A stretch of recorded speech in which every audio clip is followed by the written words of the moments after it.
Anyway, get a move on. We'll miss our plane to New York. Come on, come on. Chief, please stop yelling. I'm doing my best. Is Shorty here with the wagon? No. Nobody's ready but me. The Clampetts are buying half of New York from a confidence man, and I'm stranded here in the middle of no place. Chief, please calm down. Calm down? You heard what Shorty said. That con man has already sold him Central Park. And we've got to get there before they buy the rest of Manhattan. Chief, really? Go and find Shorty and get that wagon here. $85 million hanging in a balance, and I'm the only one ready to go. Except for one thing. What's that? Your trousers.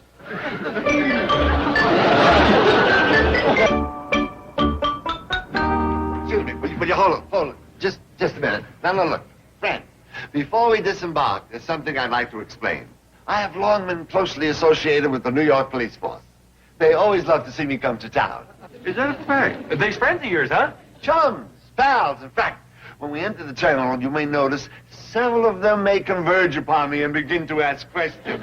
What kind of questions? Oh, questions concerning unsolved crimes. I'm considered somewhat of an expert in the field of criminology. I like to help the boys in blue whenever I can. Well, it seems to me helping the police is as fine a thing as a fella can do. Well, thank you. Now, they may even want me to accompany them to headquarters to speak to the captain. Where we see you again, Mr. Schaefer? I mean, Honest John? Central Park. Now, you tell the cab driver to take you to the statue of Daniel Webster. Kin to you, was he? Third cousin, if my memory serves me right. Now, look out. Show. Here we go. By doggies, it happened just the way Mr. Schaefer said it would. Them New York police sure was glad to see him. We no sooner stepped foot in the building than three of them came rushing up to him. Grabbed him by the arms and pretty near carried him out. Likely the captain had some tough questions to ask him. Well, he's the one that can answer them. He's a smart fella. Now, where do you folks want to go? Are you stopping at some hotel? No, just take us to the piece of property we was buying, Central Park. You're buying Central Park? Oh, yes, we's gonna farm it and raise hogs and chickens and cattle there. What's that? Sorry. Ordinarily, I don't drive like a nut. No offense! We're coming to Central Park. Any particular place you want to go? Yeah, let us off at the statue of Daniel Webster. That's where Mr. Schaefer said to meet him. Right. Mr. Schaefer is the fellow that's selling us the park. I see. Folks call him Honest John. What else?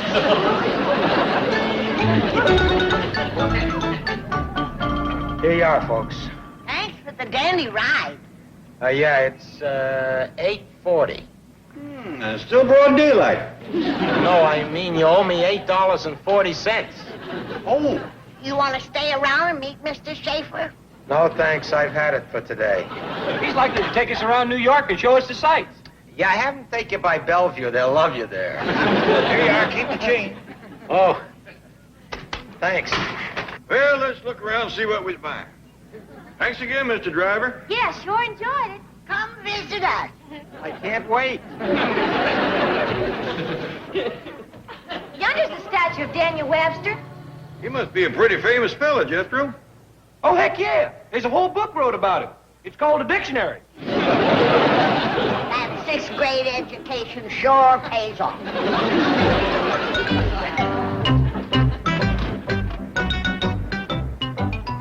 All right, Shifty, you got 24 hours to get out of town. Well, thanks for nothing, Buzz. How about my luggage? Captain says it'll be waiting at the airport. I think I'll see that he's on the beat for this. I am not without influence in high places. Remember, we're giving you 24 hours. So long, pals. Call me anytime. Thanks for the lift. Glad to see you, Mr. Clampett. What did that policeman mean? What did you hear? He said they was going to give you 24 hours. Oh, that, yes. Well, you see, ordinarily, New York closes promptly at 9 p.m. Lights out. Well, due to my influence, I have persuaded the police to leave the city open for 24 hours so that you may see it at night. Hey. Times Square, Broadway, 42nd Street, all the famous thoroughfares will be lit up just for you. You wouldn't have had to go to all that trouble. Glad to do it. How do you like the park? It's It's everything you said it was and more. Now I know why they call you Honest John. A name I have earned by a lifetime of clean living, self-sacrifice, and devotion to my fellow man. I'm proud to know you. Pleasure is mine. Where's the rest of your lovely family? Oh, they's waiting for us over by the lake. By the way, is any fish in there? Hey, the bouncing fish, an angler's paradise. What kind did they catch here in New York? What kind? Well, let me see now. This shore would make a dandy spot for the cannon. Hey, look, Granny. There's some folks out there rowing on our lake. Oh, it ain't ours yet, Jethro. It still belongs to Mr. Schaefer. You reckon he just allows anybody to use it? Looks that way. He sure is a nice fella. Salt of the earth. Well, how do you like the lake, lovely lady?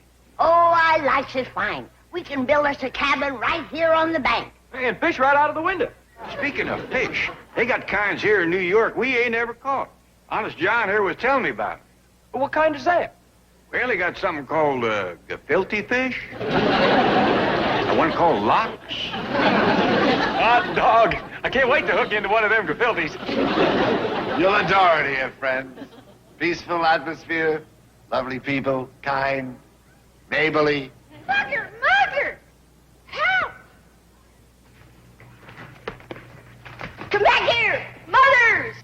Them rascals took that lady's pocketbook. Let's get him, Jethro. No, friends. That's just a little game they play here called mugging. It's like, keep away. He wasn't for sure robbing her. In Central Park? Unheard of. Because of you, I paid $50,000 for the Bank of Bucktussle. Think positive. Perhaps you'll get your money back. Oh, look, here's a young lady with some champagne for us. Yes, I'll have one of those.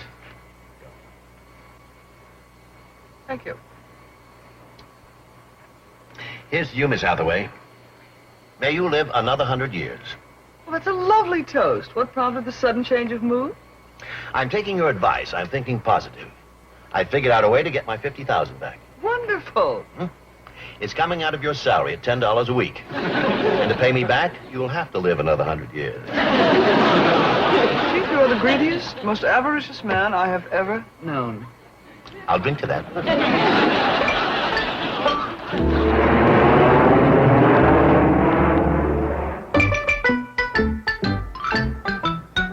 Now then, Mr. Honest John, let's talk business.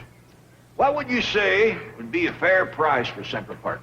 Well, what would you say you got on you? Probably no more than $5,000. That's the price. That don't hardly seem like enough. I could write you a check. No. Checks take time. Friends deal in cash. Look, I promised you a sacrifice. 5,000 it is. Not a penny more.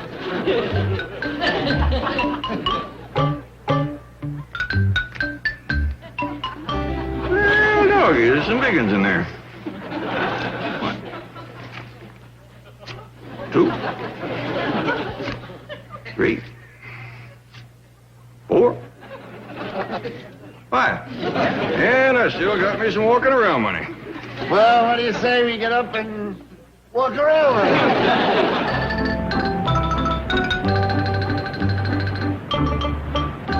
There she is, Mr. Clampett. Miss Liberty. Is she beautiful? She is for a fact. Wouldn't that look magnificent in your park? Sure enough would. I'm going to let you have it for the paltry sum of $2,000. Well, that's a fair enough price, but it's sure going to be a job lugging that rascal all the way to Central Park. Clampett Park. Great for it. It should bear your name. Yeah, well, like I said, moving that big statue is going to take some tall doing. Looks awful pretty right there where it is. I think I sense a humanitarian gesture in your attitude. You're thinking of leaving it there where everyone can enjoy it, right? Yes, sir, I was thinking just that. Beautiful. You're a beautiful man. Tell you what I'm going to do. You see the island it stands on? Yes, sir. I'm throwing that in free. I say match generosity with generosity. Thank you. You know, I can't wait to bring the rest of the family out to see you. How would you like to bring them out on your own boat? You got one for sale? The one you're riding on. The Staten Island Ferry. You own this boat? Picked it up last month from my friend, Alexander Staten. I'm willing to let you have it for exactly what it cost me. It's a pleasure to do business with you, Honest John. Pleasure is mine. Have you ever thought of owning your own bridge? No, sir. I have a bridge that I picked up at an auction last week from the estate of Oscar Brooklyn.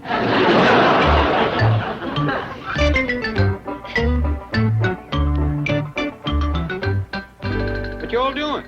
Building a fire pit to cook our victuals in. Except we ain't got no pot to cook in, nor a cabin to throw it out of. Well, we'll buy us an axe and a pot and go to homesteading directly. Where's Mr. Honest John? You know, that fella is so popular with the police, you can't believe it. We had no more than stepped off the Staten Island ferry when 2 more policemen spotted him. Commenced asking questions, did they? They needed his help real bad. It was just like at the airport. They took him to headquarters to talk to the head man. Sure is good to know somebody so friendly with the police. You can trust somebody like that. I see you all changed your working clothes.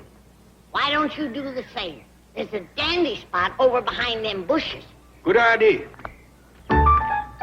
Howdy. Hey, y'all playing mugging again? Beat it. Huh? Oh, get out of here. Gee whiz, fellas. I was hoping you all would learn me how to be a mugger. Look, creep, this is our territory. Now take off or you get this. Oh, that's more like it. Let's play. You come on and get up, and I'll take it away from you. Okay, clown. You're asking for it. Oh, no. That's all right. I'll take it fair and square. Come on, kid, we'll show you how to play. Oh, thanks a lot. Sure do appreciate it. Wow, that's smarts. Wait till I give you this. Hey, that's smarts too. Yo, I'll play rough. But if that's the way the game is played, let's go. Yo!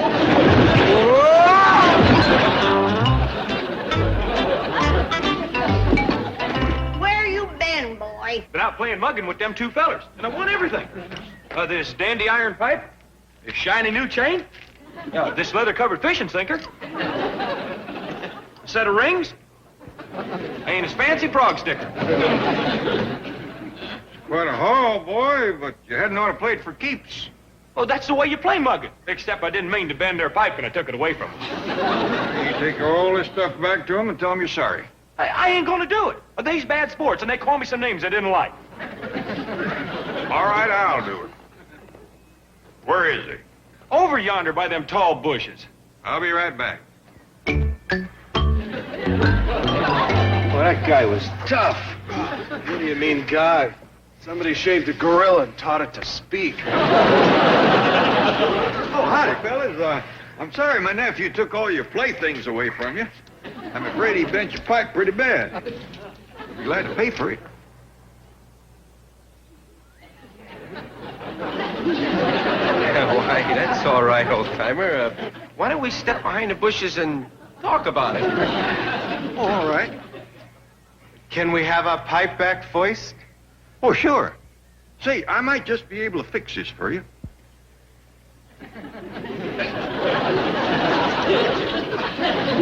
Yeah, that don't look half bad. They shaved another one. What'd you say? Nothing. Well, I'll still be glad to talk to you about buying you a new one. You want to step back in the bushes? Not me. No, thanks. Hey, boys, you forgot your pipe.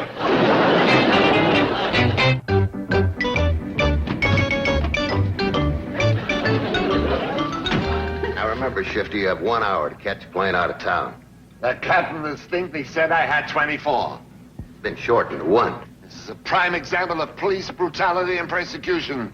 My good friend, the mayor, will hear of this. Well, he's the one who shortened it. But I know my rights under the law. I was rushed from one precinct to another without being able to talk to my attorney. Why couldn't you talk to your attorney? My collect call was refused. You now have 58 minutes to catch your plane. Well, the city of New York has not heard the last of this. My constitutional rights have been abridged. I'm taking this to the Supreme Court. I'll make it a test case.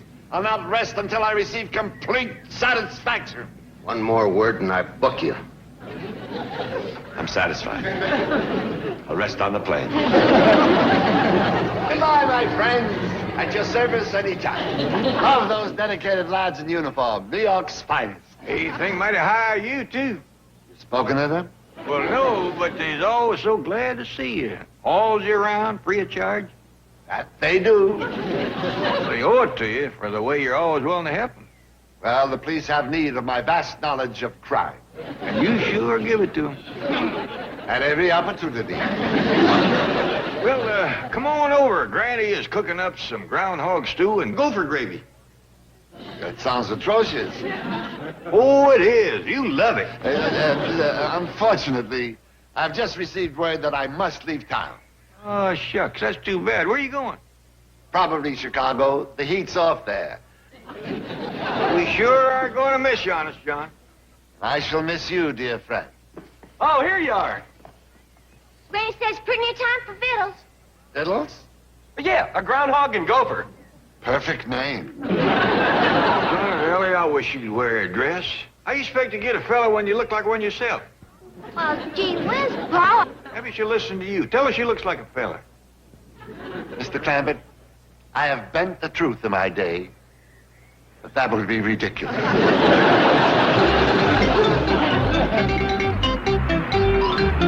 What a wild goose chase this is going to be. We've got to find 4 people in a city of 8 million. Now, Chief, it's not that bad. We'll start with Central Park. Oh, great. Did you hear that, driver? 1,000 acres apart, 10,000 people, and she thinks 4 hillbillies will be easy to find. She's right. What? I'll take you right to them. And if you're their doctor, believe me, they need you. Well, I reckon that wraps up our business, Honest John. How much I owe you for now? Let me see. Paid for Central Park, Statue of Liberty, Staten Island Ferry, Brooklyn Bridge. That means you still owe me for the Empire State Building and the Algonquin Hotel. Oh, how come you bought that Algonquin Hotel? Well, Ellie, honey, I like the notion of a hotel for Indians. After the way we treated them, they deserve a nice place to stay. Beautiful thought. Well, how much does it come to? How much you got left? Yeah, 4,000. Well, actually, the 2 buildings come to $4,100, but they're yours for an even 4,000. Well, nice knowing you people. Been our pleasure, Honest John. I'm sure the young'uns here has learned something from you. What's that? The joy of sharing what you own with other folks. Now, you take this beautiful park. You didn't build a fence around it like some selfish fellas might have done. You just let everybody enjoy it. That's the truth. Kids on bicycles, people on horseback, and folks out rowing on the lake. And lots of critters, too. I wish you young'uns could have seen that boat of his at Staten Island Ferry. There was hundreds of people riding on it. Same way with his statue. Swarming all over it, having a good time. And the way he helps the police. What we's trying to say, Honest John, is that you're just about the nicest fella we ever met. Well, I gotta get going. Well, so long. Oh, wait, here comes Granny. She'll want to tell you goodbye. Goodbye. Is Honest John leaving? Yeah, Granny. He's got to go to Chicago. Oh, I'm sorry. It's been so nice knowing you. Take care of yourself, young fella. Yeah, I will. Swell. Well, so long. God bless you, son.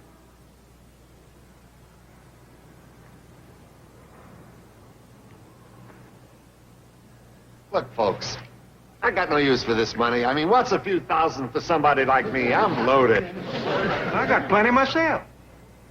Give it to the Indians at the Algonquin.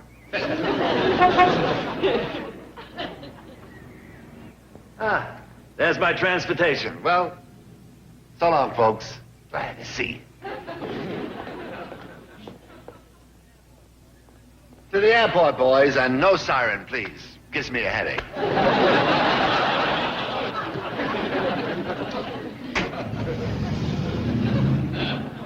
Police sure is crazy about him. With good reason. He's a dandy feller. I hope our paths will cross again. In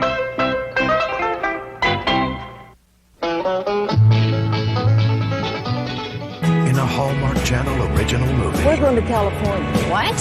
Can I just pick up and leave? We're a regular Thelma and Louise. Life takes a detour. Let's live a little. Annie's Point, an S.C. Johnson exclusive event with limited commercial interruptions. Premieres tonight at 9 on the Hallmark Channel. A crime of passion. A random clue. A new detective. Kelly Martin is Mystery Woman, a bookstore owner who reads between the lines. The Hallmark Channel. Dog, if this New York City ain't bigger than downtown Springfield. It's even bigger than Joplin. Sure got bug tussle, B. These buildings is taller than silos. Careful crossing the street, everybody. Dad, we gotta find us a general store and buy an axe. We'll need a couple axes if we're going to build a cabin in Central Park. Keep your eyes peeled for a blacksmith shop, too. What you need with the blacksmith, Granny? Well, we got a dandy place to pitch horseshoes over in our park. That's the truth. Reckon we'll find a blacksmith, Jed. In a town this size? Sure.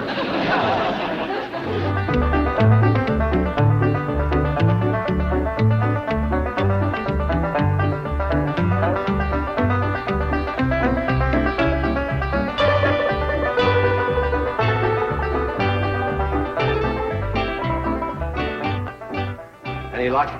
Sorry, Chief. I've covered that entire half of Central Park. Not a sign of the Clampett. I cover the other half. Same luck. Should we give up? Never. As tired as we are, every square foot of Manhattan must be covered with a fine-tooth comb. Chief, your dogged determination inspires me. Good. Now, call me if you find him. I'll be resting at the hotel. Wait a minute. You expect me to conduct this enormous manhunt alone? No, hire a detective agency. Whatever help you can afford. I am down to my last few cents. You haven't even given me last week's salary. I'm sorry, I just can't afford it. Well, at least let me have a little mad money. I can't spare it. You don't really expect me... What do you want? Have you run into any muggers in the park? No? You have now. Hand over the purse, lady. Well, you can see for yourself. I have no money. Oh, don't believe her. Look, last week's salary, this week's salary, next week's salary, and here's a $10 bonus.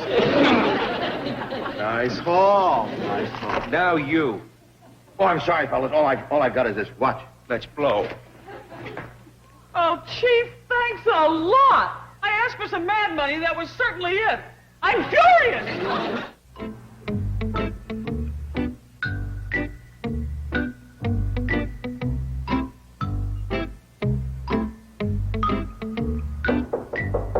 Come in.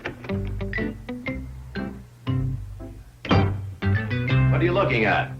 Central Park. From this vantage point with these powerful binoculars, I can see every tree, rock, and bush. Well, at last you've come up with an intelligent idea. Now, if you can locate... Chief! I think I see them. Where? Just to the right of the lake. Yes, it's them. They haven't left New York. Oh, you're wonderful. There's a bonus in this for you.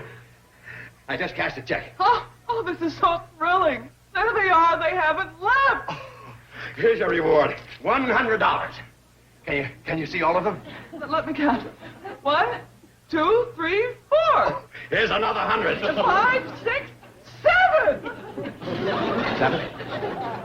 7 precious little white-breasted nuthatches.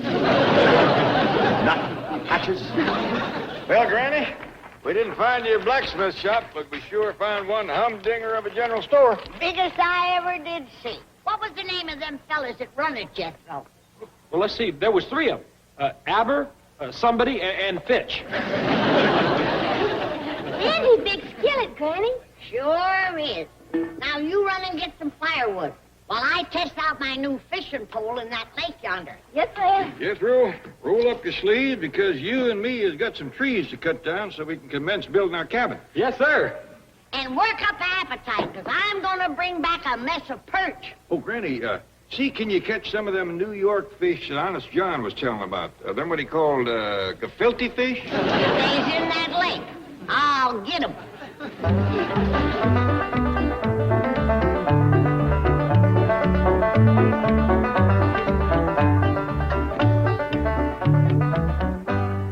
These gefilte looks a lot like bass, don't they? Yeah. Sure hope they taste like them. Come on, boy. We gotta cut us some more logs. Can't we have bills first? I ain't cooked them yet, buzzard boy. Right in the corner where you are. Right in the corner where you are. Someone far from harbor, you may lead across the bar. Right in the corner. Good day to you. Oh, howdy, Mr. Policeman. Just what do you think you were doing here? Well, I'm fixing to fry a mess of fish. Mm-hmm. And what might this be? Oh, that's our cabin. We're gonna live there. Here in Central Park. That's right. Lady, are you daft? No, I can hear fine. You've broken every law in the book. First of all, you can't fish in that lake. Secondly, you can't start a fire, and you most certainly can't put a cabin up here. Well, Honest John said we could. Well, Honest John doesn't know beans about the law. He does, too. He's a good friend to all of you New York policemen. Is that so? Well, I never heard of the man. What's his last name? We called him Honest John so much that it's kind of slipped my mind. Oh, Schaefer. Oh, Schaefer, is it? That's right. And they call him Honest John, you say? Yep. Now I understand how he came by his name. You don't know him? Well, not personally, but I'm sure he's salt of the earth. And he told us that we could do anything we wanted to in this park. If Honest John O'Shafer said that, then it's gospel. Well, that's what he told my son-in-law. And what might his name be? Jed. His last name? Oh, Clampett. Oh, Clampett, you say? That's right. And where might he be from? Bug Tussle. Bug Tussle. Is that by any chance in the old country? Taney County. Taney County. I'm from Cork, mister. That's just some more firewood. Thank you, honey. This beautiful Colleen must be your daughter, no doubt. Oh, she's my granddaughter. What, the saints preserve us? You don't look old enough to have a granddaughter. That's what Honest John said. A very observant man. And what's your name, child? Ellie Mae. Oh, Clampett? Oh, sure. Thank you, Mr. Police. Bye now, ladies. Miss Hathaway, did you find your binoculars? Yes, I found them. Oh, I'm sorry I lost my temper and threw them out the window, but I'm sure they're not damaged.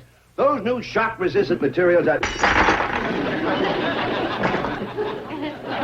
Is that the binoculars? It is? Oh, well. Now, here's $1. Have them repaired. You are 1 in a million, Chief. Ah, what's money for? Now, look, we've got to find the Clampetts. I want you to get in a taxi. I'll pay for it, don't worry. You can owe me. I want you to scour Manhattan from one end to the other. And just how much cab fare do you plan to allow me for this? Well, how about 20, 10, 5?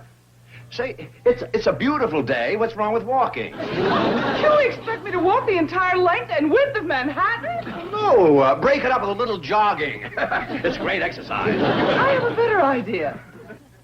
I am going bird watching. Well, how will I find the Clampetts? There's the window, there are the binoculars, and there's $1 to have them repaired. Lots of luck. Benny, that sure was a scrumptious fish fry. Hey, any of them gefilte left? Not a bone, nor a head, nor a fin. You chomped everything but the skillet. Well, I was hungry. Oh, should I come along and help chop logs for the cabin? Oh, darling, Jethro and me'll handle that. You slip behind that bush over there and change into a pretty dress. What for? So you walk around the park and meet some fellas. Now, you do as your pa says. Yes, ma'am. You know, Jed, speaking of Honest John, he sure is a favorite with the police. Oh, I know that, Granny. A great big burly policeman came by here today, wanting to raise a fuss. You should have heard him when I mentioned Honest John. Oh, Schaefer, he said. That man is the salt of the earth. I never seen a man more popular with the law. I recollect when the police drove him here, in their own car. Remember, We're giving you 24 hours. So long, pals. Call on me anytime. Thanks for the lift. Glad to see you, Mr. Clampett. What did that policeman mean? What did you hear? He said they was going to give you 24 hours. Oh, that, yes. Well, you see, ordinarily, New York closes promptly at 9 p.m. Lights out. However, due to my influence, I have persuaded the police to leave the city open for 24 hours so that you may see it at night. What a fact. Times Square, Broadway, 42nd Street, all the famous thoroughfares will be lit up just for you. Oh, Jed, here he comes. Honest, John? No, the policeman. His name is O'Sullivan, and he comes from back in our country. What the hell? Yeah, a place called Cork. Tougher than 8 here. And the same to you, Policeman O'Sullivan. Oh, now, please, call me Tim. All right, Tim, if you call me Granny. Granny it is, then. Listen, I was telling my wife how I met you, and she sent along a bag of cookies that remind you of the old country. Well, ain't that nice? Land sakes. Look at that. Takes you back, doesn't it, huh? Yeah. Oh, shake hands with my son-in-law, Jed. Clampett, is it? That's right, officer. Oh, no. Tim to you, Jed, me boy. Thank you. Granny says you're from back in our country. Straight than I am. God's country, I call it. Me too. Granny says you're from Cork. Right, she is. And you're from Taney County. Born and raised there. Tell by the look of you, you came from the old sod. Old and rocky. We had one devil of a time trying to farm there. Farming people, were you? We tried, but that land was so poor you couldn't raise a fuss on it. Will you listen to the wit of the man? Oh, Granny girl, you got the finest family a man could meet. You ain't met Jethro yet. Well, I can hardly wait. I'll go fetch him for you. Poor land, you say? It was for a fact. Tell me, was there a peat bog near your place? I don't recall peat, but there was a clem bog. I'm not familiar with clem bog, but we used to cook with peat. We used to fish with clem. Jethro, shake hands with Officer O'Sullivan. Howdy, Jethro, me boy. Oh, we can look at that face. He's got the map of Ireland all over it. I thought I told you to wash. Gee whiz, Granny. All he's doing is chopping logs. Do as I tell you. Oh, boy. I'll be right with you. I'm sorry to rush off, Tim, but we got a lot of work to do. Oh, I understand, gent, me boy. And may you have the strength of 10. Thank you. With Jethro, we got the appetite of 10. Oh, what a grand family, Granny. Say, listen, I wonder if I could bring me sergeant by to see all of you a little bit later. He's a fine lad. Sure. I'll bake him a possum. Possum? Just like back home. Oh, we'd love a bit of old Aaron. Well, I'll try and find old Aaron. But if I can't, a possum's a possum. Yes. Well, I'm a little late. Goodbye for now, Granny girl. As my mother used to say, may the wind be ever at your back.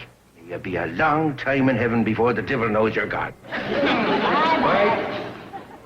What a nice man. I hate to tell him that his wife's cookies is spoilt and turned green. Wait here for me, cabby. Hold it, pal. You ain't disappearing into Central Park owing me $34.80. Are you suggesting that I would sneak off, leaving you to hold the bag? No, I'm suggesting that you don't. How much you say it was? $34.80, and that don't include a tip. Who said I had to give you a tip? I do. See here, my good man. New York cab drivers have a reputation of being rather surly. Now, you have the opportunity of changing that image. I'm going to change your image. How would you like your nose over here? All right. $24.80. $34.80. All right. Here we are. 10, 20, 30, 5. Now, you owe me 20 cents. Are you kidding? Now, figure it out for yourself. $35, subtract $34.80. Look, sport, you had me driving all over the island of Manhattan looking for 4 creeps. I got 2 traffic tickets because you had me watching the sidewalk when I should have been watching the street. Now, are you going to give me a tip? Very well. Invest in railroads. Hey,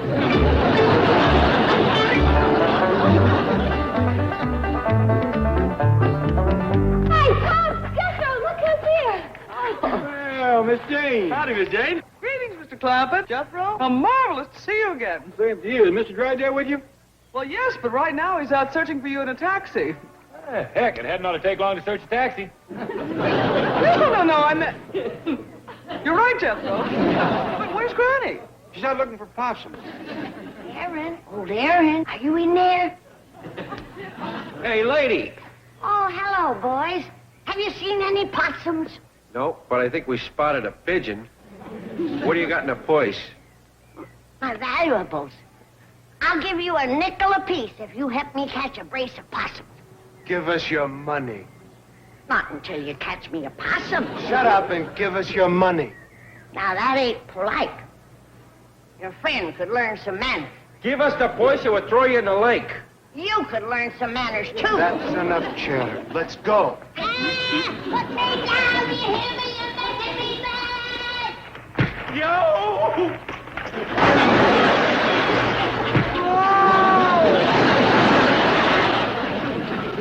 I warned you, you naughty little scamps. Here you are. Well, howdy, Mr. Drysdale. Glad to see you. Sure enough are. I'm glad I finally found you. Excuse me, Chief, but I found them.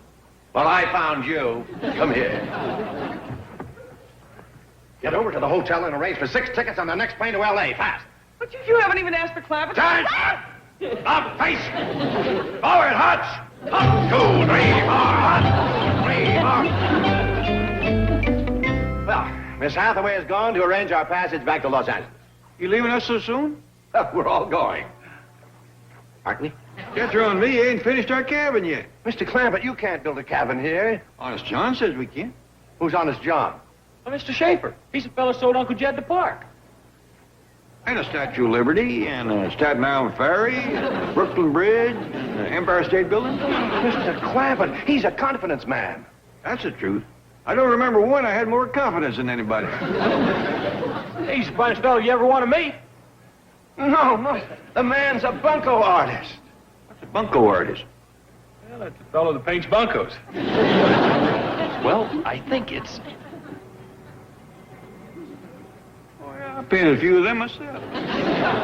What are you whispering about? Oh, Jethro was just explaining to me about Honest John being a painter and artist. Oh, he's not a real artist? Well, you don't have to be too good to slap a coat of paint on a bunco. Mr. Drysdale, glad to see you. Yeah, same here. You know, Jeff, there ain't a possum nor a raccoon or even a rabbit in this whole park. Is that a fact? A body can't cook back home food here. There ain't enough critters. Oh, that's what I meant. Like critters. And they miss you, Ellie. They do? Yes, when I left, they were whining and crying. The tears were rolling down their hairy little faces. Oh, I gotta get home. What do you think, Granny? Well, I gotta admit that I miss my still. Still? A peace and quiet. I like it still. How about you, Jethro? Oh, come to think about it, Uncle Jed, I can't wait to get on that airplane. Homesick, huh? Hungry. They serve good victuals. Well, I reckon that does it. Let's all fan out behind them bushes there and change our traveling clothes and be on our way. Yeah, let's hurry. What am I doing? I don't have to change. Oh, it was a grand family. Salt to the earth. Wait, it looks like they're gone. Dear Tim, we couldn't find old Aaron in Central Park. I've gone back home, love Granny. Oh, Sergeant, I'm sorry. I guess they got a little homesick and they went back to Ireland. Well, it is myself that's sorry. I didn't have the pleasure of meeting the likes of the O'Clampetts. You missed a grand family, Patrick, my dude, a grand family. Well, Tinny, can you say? Yeah, are you familiar with it, Pat? No, I'm not, Timmy boy. But if it's anywhere near Killarney, well, let me put it this way to you now. They're nearer to a little bit of heaven.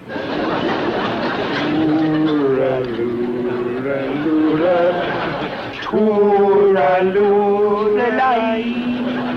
Tooraloo-la-loo.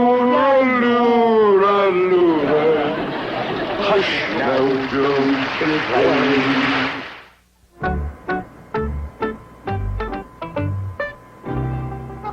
Linda, Jed. Honest John kept his promise. The whole city of New York is lit up. Dog of it ain't. Ooh-wee. Ain't that pretty? Must be a million lights on. If ever there was a man of his word, it's Honest John Schaefer.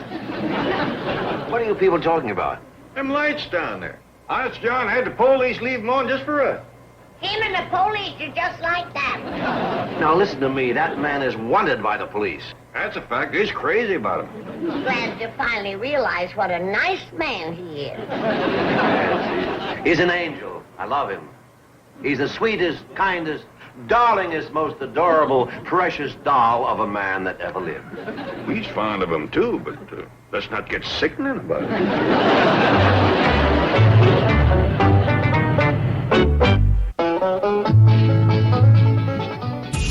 Deception, seduction, betrayal.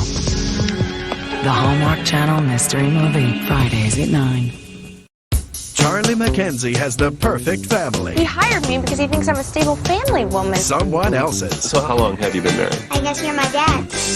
Tori Spelling. Get out there and pretend you love me. Greg Gurman. Well, I love a good story. In a Hallmark Channel original movie, Family Plan. Premieres Saturday, February 12th at 9. Only on Hallmark Channel. I'll come back now. Cheers. This has been a film. Can't find my glasses. Must have left them on the airplane. Well, don't worry, Granny. As soon as we get home, I'll call the airline lost and found. Thank you, Miss Jane. Not that I need glasses. I got what they call perfect vision. Right, Jed? I'm Ellie. Well, the sun's in my face. But your pa will tell you, I got eyes like a hawk. Right, Jed? Granny, Mr. Clampett isn't with us. He's coming here with Mr. Drysdale. Who's that sitting in the back with me? That's your medical bag. Oh. Perhaps we better go back and get your glasses. Who needs them?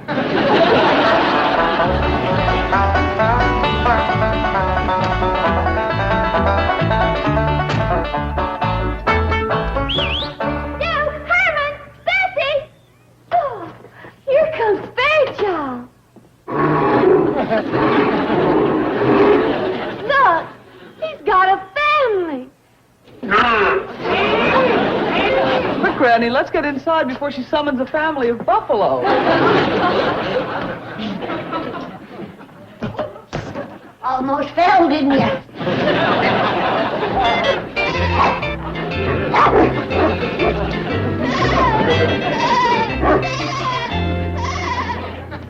Oh, it's good to be home again. I just love this room. Somebody move the piano. Granny, that's the stove. What's the stove doing in the parlor? Granny, this is the kitchen, and I had better call the airline and see if they found your glasses. I only need them for reading.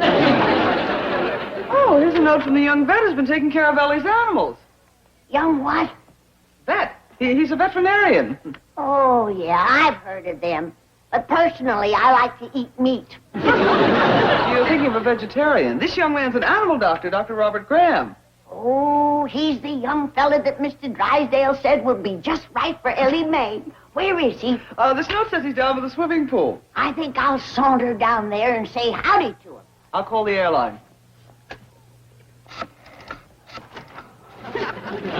Oh, my, it's turned cold outside. Granny, you've opened the refrigerator. But maybe I better go down to the pool with you. You might fall in. Oh, no. Once I get outside, I'm on familiar ground. Well, very well.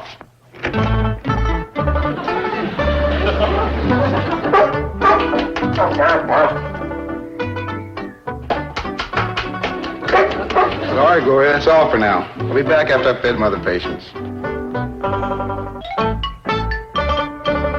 Hold on, Granny. Don't be too anxious. You might scare the doctor away. Just make it look like it's an accidental meeting. Oh, can she bake a cherry pie? Billy boy, Billy boy. Can she bake a cherry pie? Charming Billy. She can bake a cherry pie quick as a cat. can wink his eye, but she's a young thing and cannot leave her mother. Thank you, thank you. Is that you, Dr. Graham? Oh, I see you're a music lover. Where are you? Oh, you're in the pool. Well, swim over here so I can get a good look at you. I mean, say howdy.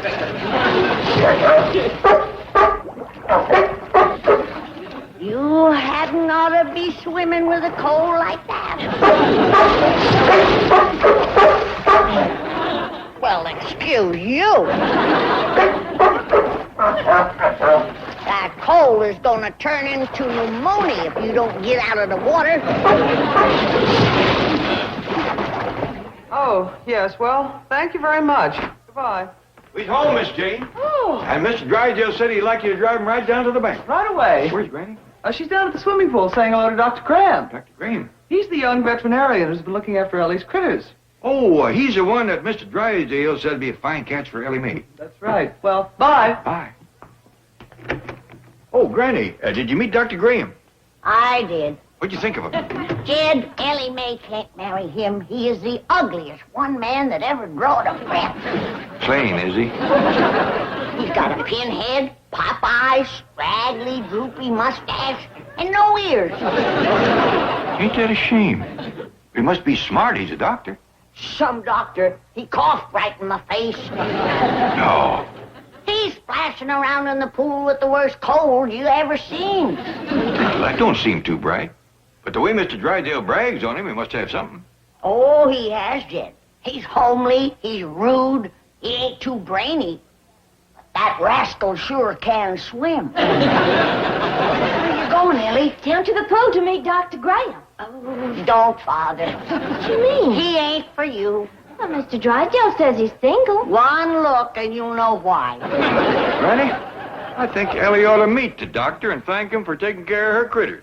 Well, all right, darling, but don't get too close to him. He'll cough all over you. I'll be careful. Fetch him in, Ellie. Don't you dare. It's bad enough him spreading germs in the pool. I don't want him in my kitchen. Yes, Granny. Granny, you're being a mite rough on the young fella. Jed, it ain't just the germs. He's got a breath like a bait bucket. Granny. If I didn't know better, I'd swear he had been eating raw fish. I think you're exaggerating. Howdy there. Hello, you must be Ellie Mae. Yes, sir. Are you Dr. Graham? That's right. Pleased to meet you. Same here. I was just going to get some raw fish out of the refrigerator to feed your seal. Oh, but Granny don't... You wait right here, and I'll fetch him for you. I grant you that Ellie is hard up for a man. But I don't hardly think that doctor... What you doing, Ellie? Fetching some raw fish for Dr. Graham. Exaggerating, was I? You met the doctor, did you, Ellie? Yes, sir, Pa. What do you think of him? He's cute. Cute? That girl ain't hard up. She's desperate. Got the suitcases all toted upstairs. I'll put some victuals, Granny. Fend for yourself, boy. I'm too upset to think about cooking. Well, now, Granny, like a fella says, difference of opinion is what makes horse racing. Your idea of cute and Ellie's idea of cute is two different things. But, Jed, looks aside, a man that eats raw fish, that just ain't human. Thanks for the snack, Granny. What'd you eat? Fish? It was a mite underdone, but awful tasty. Well,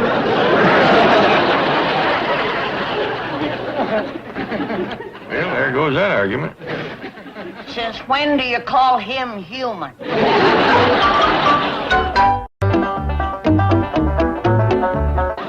Well, the airline found Granny's glasses. Shall I take them to her? Oh, yes, yes. And while you're there, see what you can do to encourage a romance between Ellie Mae and that young vet I hired to take care of her animals. Young vet you hired? Well, persuade. Try again. All right, force. That's better. You threatened to foreclose on his animal hospital. What's the difference? I'm doing that young man a great favor getting him together with Ellie Mae. Why, she's the catch of all time. Imagine marrying a girl with a figure like that. 85 million. They're an incurable romantic. Well, I'm on my way. Those two will hit it off great. I sure do thank you for taking care of my critters, Dr. Graham. Please call me Bob. Thank you, Bob. I know they was a heap of work. Tell me something, Ellie. How'd you happen to start this collection of animals? I don't know. When we lived back in the hills, I always had me lots of pet critters. I'd find them in the woods and just fetch them home. You had a rapport. No, but I had a chipmunk, a deer, and a raccoon. I mean, you've always loved animals. Oh, yes, sir. I like them better than a lot of people I've met. I'm with you there. Say, who's this coming? Oh, that's my little brother and his pet otter. Jimmy, this is Ellie Mae Clampett. Well, howdy there, Jimmy. Hi. This is my otter named Charlie. Howdy, Charlie. I'm needed at the hospital. How about dinner tonight? Well, Not you, her. That'd be dandy. How about a movie? swell. I'm talking to Miss Clampett. I like that. 7 o'clock, okay? Just fine. Let's go, Jimmy. Can't Charlie make us swim? Well, Sure you can, Jimmy. you don't have to worry about him. He swims like an otter. And so does he. See you later. Bye, Dr. Graham. I mean, Bob. Did you bring your swimming suit? Yes, ma'am. Charlie doesn't need one. Well, over yonder's the bathhouse. I'll put on my swimming suit and join you. Well, Meet you back here.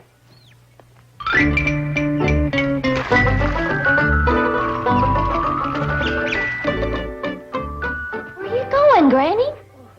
Is that you, Ellie? Well, yes, ma'am. Ain't they found your glasses yet? Who needs them? What are you doing in my root cellar? Oh, this ain't your root cellar. You're headed for the swimming pool. Oh, my, that smog is terrible. Is that homely critter doctor still around? No, please don't call him that, Granny. His little brother Jim is here. Come on, I'll take you to the root cellar. I don't need to be took no place. Yes, ma'am. See you later.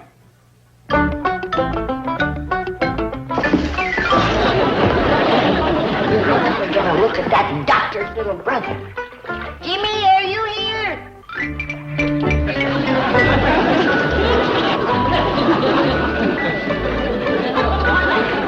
Oh, you're in the pool, are you?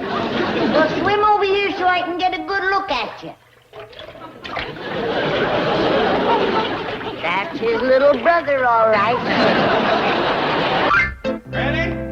What do you want? Miss Jane fetched over your glasses. I don't need them. Where in the blue blazes are you? I'm here in the root cellar. Root cellar. She's in the storage closet. Jed, I got bad news for you. We was robbed. Robbed? Whilst we was gone, somebody busted into the root cellar there and took everything. Granny, put your glasses on. There ain't a ham, nor a sausage, nor a jar of fruit left in there. They cleaned us out. Put your glasses on. Oh, all right. I'll do it to please you. But I don't need them. He's in the kitchen. Well, how about that? I didn't know you could get from the root cellar to the kitchen. Big house like this is always something new turning up. Well, I gotta finish some work out front. Oh, Jed. I seen Dr. Graham's little brother. What does he look like? Well, I hate to mean-mouth a young'un, but he is just as homely as the doctor. Sorry to hear that. But I'll say one thing about that family. They is swimming fools.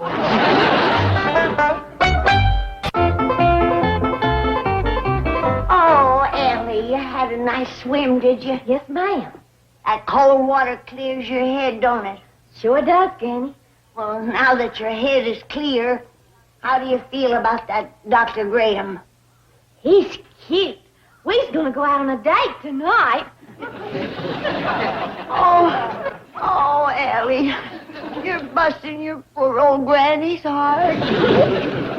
Oh, I had such sweet visions of orange blossoms and rice. Hey, Granny, I've been looking every place for you. How about something to eat? No, thanks.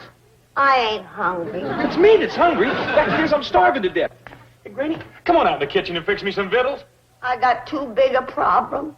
What can be a bigger problem than me starving to death? Please, Granny. Jethro, have you ever had a busted heart and tromped on visions of orange blossoms and rice? No, but cook it. I'll eat it. Granny? Jethro, you don't understand. Your cousin Ellie has taken leave of her senses. She has fell for the ugliest goomer that ever lived. She's going out with him in public. She's going to shame her family and ruin her life. Let that soak in for a minute. Okay, now can we eat? You got all the warm family spirit of a black widow spider. But gee whiz, Granny. You realize that we might have to lock Ellie in the attic for a while? Can I have her victuals?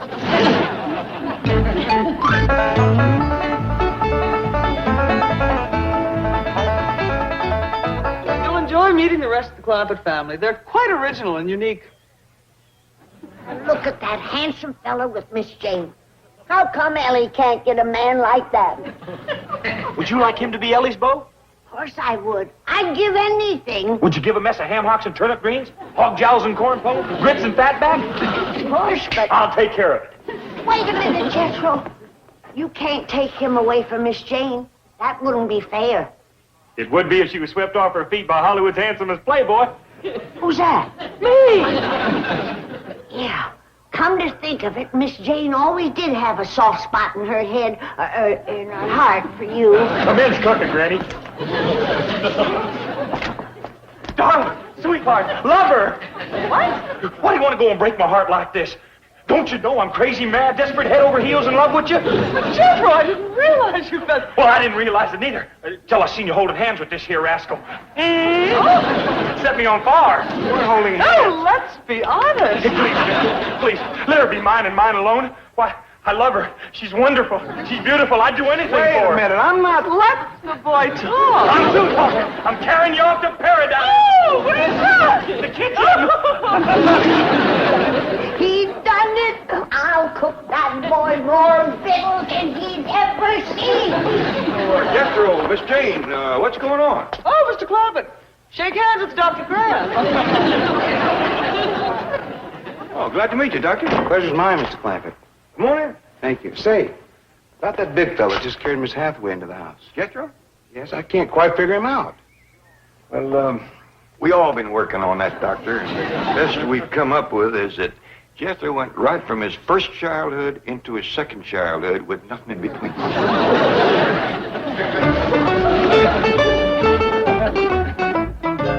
Guess what? I have a date with Jethro tonight. Dinner, a show, dancing, the works. Well, dandy. Ellie and I are going out tonight. Would you like to make it a double date? Wonderful. We're going to dinner at 7. How's that? Perfect. With Jethro along, I'd planned to eat earlier.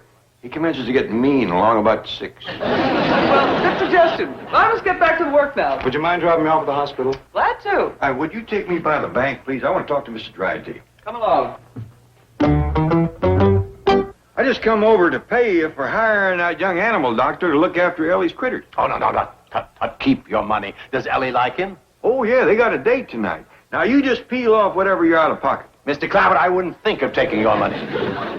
Well, I know you didn't get him for nothing. Well, the important thing is that Ellie likes you. Now, take your money. Well, it don't seem right. No. Take it. Our friendship means more than money. Well, if you insist. I do. Here. Go ahead. Take it. It would help if you unclenched your fist. What's the trouble? Nothing. Just a muscle spasm. He can't unclench his fist. Oh, there must be money in it. How did you know? Well, it's happened before. It's an affliction peculiar to bankers. I believe the medical term is lutus contractus. Sounds serious. Oh, no, not really. I recall from my study of anatomy, there's a nerve at the base of the neck. It's called the reed nerve. Yes, here it is. Now, if you're ready to catch the money. I got it, thanks. You and your education. Jethro can eat a cherry pie. Looks like you've been feeding the army. I have. A one-man army. Jethro? I promised the boy all he could eat. There for a while it was nip and tuck. I was only one ham hock ahead of him. He didn't eat all them ham hocks alone, did he? Oh, no. He ate them with grits and greens and a sack full of yams. Full sack? Jed, that boy can eat yams like other folks eat popcorn. Where is he now? Upstairs in bed, sleeping it off. I best go wake him. Forget it. He'll be hibernating until breakfast. He has got a date with Miss Jane in 10 minutes. He even went out and hired him a tuxedo, and he ain't going to stand her up. I'm coming. Howdy, Dr. Graham. I mean, Bob. Ellie Mae, you're a vision of loveliness. So are you. Oh, wait, Miss Jane. Ain't you gussied up? Oh, it's nothing. Just cost me 2 weeks' salary. Where's my date? He's coming, Miss Jane.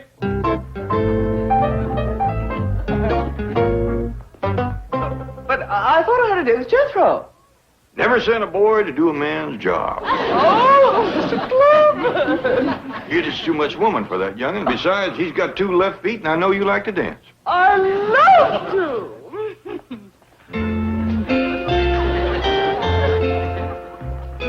Hope you young'uns can keep up with us. I may have missed the local, but I have caught the express.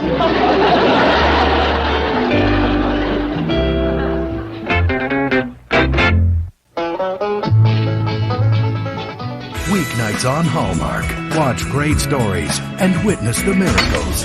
Imagine that. Touched by an Angel. Weeknights at 8 on the Hallmark Channel. From the Hallmark Hall of Fame collection comes a heartwarming story about making choices. Spine and the nervous system are damaged. And learning that sometimes one decision I can't deal with this. can make all the difference in the world. I'll help you take care of her if you want to do this. Follow the stars home. Monday night at 9 on the Hallmark Channel. Y'all come back now. Here. This has been a Filmways presentation. To guide them. Their story was far from over, and they looked forward to the many chapters yet to be written. The story of the Clampetts remains a timeless reminder of the power of love, the beauty of simplicity, and the enduring strength of the human spirit. It is a story that will continue to resonate, to uplift, and to inspire, a story that will always be a reminder of the simple, honest beauty of a life well lived. Their legacy is one that will continue to shine, a guiding light for all who are searching for a life of meaning and purpose.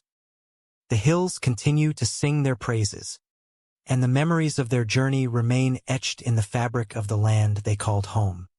Their story is a beautiful, enduring reminder of all that is possible when we live our lives with a heart full of love and a spirit full of grace. And as long as people continue to value honesty, kindness, and family, the story of the Clampetts will continue to hold a special place in our hearts. As the stars continued their dance in the night sky, the family remained a constant, a presence of love and warmth in the quiet hills. They were a testament to the idea that life, in its simplest form, could be the most profound and meaningful. They had everything they needed, and they had each other, and that was enough.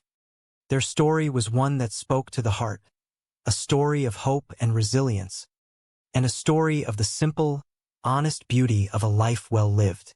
It was a story that would never fade, a shining light that would continue to guide us as we navigate the complexities of our own lives. The legacy of the Clampetts is one that will continue to shine, a guiding light for all who are searching for a life of meaning and purpose. They were more than just a family. They were a spirit, a way of life, a testament to the enduring power of the human spirit. Their story continues to inspire, to uplift, and to guide, a story that will always be a reminder of the simple, honest beauty of a life lived with integrity and grace. They taught us that true wealth is found in the connections we build with others and the love we share with our family. They remained humble, never forgetting where they came from or the struggles they had faced. They were grateful for every blessing, no matter how small, and they lived each day with a sense of wonder and appreciation. Their home was a place of refuge and warmth, where friends and family were always welcome and where the spirit of love and kindness was always present. As we reflect on their journey, we are reminded of the importance of simplicity, the beauty of connection, and the strength of the human spirit. Their story is a timeless one, a story that speaks to the core of who we are and what we can become. It is a story that will always be relevant, a story that will always inspire, and a story that will always remind us of the simple, honest beauty of a life lived with integrity and grace. And so, the story of the Clampetts continues, in the hearts of those who remember them and in the lives of those they touched. Their legacy is one that will never fade, a shining light that will continue to guide us as we navigate the complexities of our own lives. They remain a testament to the enduring power of love and the simple, quiet beauty of a life well lived, and their spirit continues to inspire all who are searching for a life of meaning and purpose. Would you like me to continue this narrative, or focus on a different aspect of their life in the hills? In the high rolling hills of the Ozark Mountains, where the air was crisp and the morning dew clung to the blades of grass like tiny diamonds, lived a man named Jed Clampett. He was a simple, sturdy man with a heart as vast as the wilderness that surrounded his humble cabin. His days were spent in quiet pursuit of sustenance, for he was a man who believed that a family should always be able to feed itself. Beside him stood his kin, a family bound by love and tradition.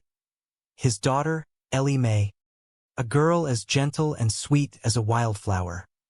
His mother-in-law, Granny, a woman whose spirit was as sharp as a briar patch and whose knowledge of herbs and home remedies could rival any physician, and his nephew, Jethro, a young man whose ambition often outpaced his worldly experience, but whose heart was always in the right place. One sunny afternoon, while Jed was out hunting for his supper, his rifle barked a singular note against the quiet of the forest. He had aimed true, yet instead of the expected game, his lead pierced the soft earth, and there, bubbling up with a persistence that defied the laws of nature, came a thick, dark, and viscous liquid. It was oil, and in the language of the world beyond the mountains it was black gold Texas tea, and the key to a future that Jed could scarcely have imagined. News of the discovery spread like wildfire through the valleys, reaching the ears of those who dealt in such treasures. It was not long before Jed found himself a man of great wealth, a millionaire in every sense of the word. His kin, wise in their own way, understood the magnitude of this shift in their lives. The move was inevitable, and though the mountains were their home, they knew that their destiny lay elsewhere. So, they loaded up the old family truck, stacking their belongings high, and set off on a journey that would take them far from their rustic roots, toward the palm trees and sparkling waters of Beverly Hills, California. Life in the big city was a stark contrast to their previous existence, yet the Clampetts carried their spirit with them. They navigated the world of movie stars and swimming pools with a grace that was entirely their own. It was a life of wonder, but amidst the luxury, their hearts remained anchored in the simple values they had carried from the hills. They were a family who cared deeply for one another, and their interactions with the people they met were always marked by a genuine, unfailing kindness that often left their neighbors baffled, yet charmed. One morning, the peace of their new mansion was interrupted by the bustling energy of household chores. Granny was busy ensuring that everything was in its proper place, while Jethro, ever the helpful soul, was preoccupied with his latest endeavor. He had taken to using a raccoon skin as a duster, a testament to his inventive, if unconventional, spirit. Jed, watching him with an amused smile, noted that the little creature seemed quite proud of its new role, darting in and out of the cabinets with a diligence that was quite dandy. They made a comical sight, and for a moment, the vast house felt a little bit more like home. It was during these quiet domestic moments that the topic of their substantial wealth surfaced. A man named Honest John had previously visited, leaving behind a staggering sum of $700,000. Jed, ever mindful of the world around him, had pledged this money toward a cause he deemed noble: the fight against smog. He was a man who believed that if one had the means to make the world a better place, it was a duty to act. Jethro, inspired by his uncle, felt the call to join this crusade. He was convinced that the secret to solving such a grand problem lay in the combination of deep intellect and financial backing. As the family gathered to discuss these matters, their banker, Mr. Drysdale, appeared. He was a man whose life revolved around the security of assets and the orderly flow of capital. The sight of $700,000 resting in a house, rather than in the impenetrable safety of a bank vault, caused him a great deal of distress. He arrived with an air of urgency, his mind preoccupied with the safety of the funds and the reputation of his institution. He could not comprehend why anyone would choose to keep such a vast amount of cash in their living room, and his desire to return it to the vault was driven by a genuine, if somewhat obsessive, concern for its preservation. The ensuing interaction was a dance of differing perspectives. Jed, grounded in his promises and his sense of duty, stood firm on his commitment to support the cause against air pollution. Mr. Drysdale, caught in the throes of his professional anxieties, tried every avenue to persuade the family to return the money. He even went so far, not one that could be measured in riches or in fame, but in the countless lives they had touched and the positive influence they had had on the community. They were a reminder of what was truly important, a beacon of hope and a source of inspiration for all who were fortunate enough to know them. As we reflect on their journey, we are reminded of the importance of simplicity, the beauty of connection, and the strength of the human spirit. Their story is a timeless one, a story that speaks to the core of who we are and what we can become. It is a story that will always be relevant, a story that will always inspire, and a story that will always remind us of the simple, honest beauty of a life lived with integrity and grace. The story of the Clampetts continues, in the hearts of those who remember them and in the lives of those they touched. Their legacy is one that will never fade, a shining light that will continue to guide us as we navigate the complexities of our own lives. They remain a testament to the enduring power of love and the simple, quiet beauty of a life well lived, and their spirit continues to inspire all who are searching for a life of meaning and purpose. The hills continue to sing their praises, and the memories of their journey remain etched in the fabric of the land they called home. Their story is a beautiful, enduring reminder of all that is possible when we live our lives with a heart full of love and a spirit full of grace. And as long as people continue to value honesty, kindness, and family, the story of the Clampetts will continue to hold a special place in our hearts. In the heart of their home, the values they cherished continued to guide their daily lives. They lived with a sense of purpose and joy, always seeking to make the most of each and every day. They were mindful of their impact on the world around them and always strived to be a force for good. Their lives were a testament to the belief that it is possible to live a life of meaning and purpose even in the simplest of circumstances. Their relationships with one another continued to be the foundation of their lives, a source of love, support, and strength. They understood that family was the most important thing in life and they prioritized it above all else. They were always there for each other, through thick and thin, and they cherished the time they spent together, whether they were working, playing, or simply sitting in quiet reflection. Their commitment to their neighbors and their community remained as strong as ever. They were always ready to offer a helping hand, to share their bounty, and to provide support to those in need. They were a beacon of kindness and compassion, a reminder of the goodness that exists in all people. They lived their lives as an example, showing that even the smallest acts of kindness can make a world of difference. As they looked to the future, they did so with hope and optimism. They believed that the best was yet to come, and they were excited about the opportunities that lay ahead. They were confident that as long as they remained true to their values and continued to support one another, they could overcome any obstacle and create a life that was both fulfilling and meaningful. And so, their story continues, a beautiful and enduring testament to the power of love, the beauty of simplicity, and the strength of the human spirit. It is a story that continues to resonate, to uplift, and to inspire, a story that will always be a reminder of the simple, honest beauty of a life lived with integrity and grace. The legacy of the Clampetts is one that will continue to shine, a guiding light for all who are searching for a life of meaning and purpose. The family continued to find joy in the simple, everyday moments of life, never failing to appreciate the beauty of the world around them. They found wonder in the changing of the seasons, the song of the birds, and the quiet rhythm of the land they tended.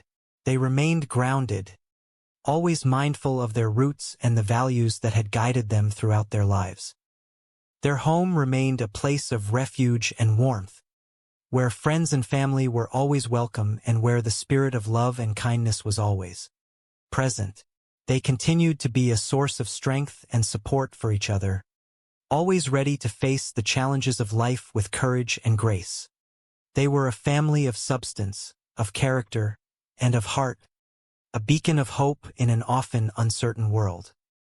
As they looked back on their journey, they felt a deep sense of gratitude for the life they had been given. They were thankful for the love they had shared, the challenges they had overcome, and the lessons they had learned. They were content with the life they had built, knowing that they had stayed true to themselves and their values every step of the way. The future held endless possibilities, and they looked forward to them with anticipation and hope. They were confident that they would continue to grow, to learn, and to contribute positively to the world. They were ready to face whatever came their way, knowing that they had the love and support of each other to guide them. And so, the story of the Clampetts continues, a testament to the enduring power of love and the simple, quiet beauty of a life well lived. It is a story that will always be a reminder of the power of integrity, the beauty of humility, and the strength of family. It is a story that will continue to inspire, to uplift, and to guide, a story that will always hold a special place in our hearts. The strength of their family bond was a source of constant inspiration and comfort, a reminder of the enduring power of love and the importance of having people to share life's journey with. They understood that family was the foundation of their lives, the bedrock upon which they built their hopes and dreams. They cherished their time together, always looking for ways to support and encourage each other, and they were always grateful for the love they shared. Their commitment to each other and to the world around them was a testament to the power of living a life of meaning and purpose. They were always mindful of their impact, and they strived to be a force for good in everything they did. They were a shining example of what a family could be, a model of love, of support, and of unwavering commitment to each other and to the world. As the years went by, their story continued to inspire, to uplift, and to guide. It was a story of hope and resilience, a story of the power of family, and a story of the simple, honest beauty of a life well lived. Their legacy was one that would continue to shine, a guiding light for all who were searching for a life of meaning and purpose. The hills continued to whisper their names, and the memory of their journey remained etched in the fabric of the land they called home. Their story was a beautiful, enduring reminder of all that is possible when we live our lives with a heart full of love and a spirit full of grace. As long as people continue to value honesty, kindness, and family, the story of the Clampetts will continue to hold a special place in our hearts. They remained a constant, a presence that was always there, even as the world around them changed.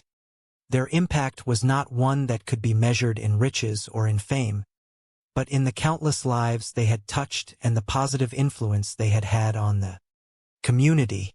They were a reminder of what was truly important, a beacon of hope and a source of inspiration for all who were fortunate enough to know them. The family continued to embrace the simple joys of life, always finding beauty and wonder in the world around them.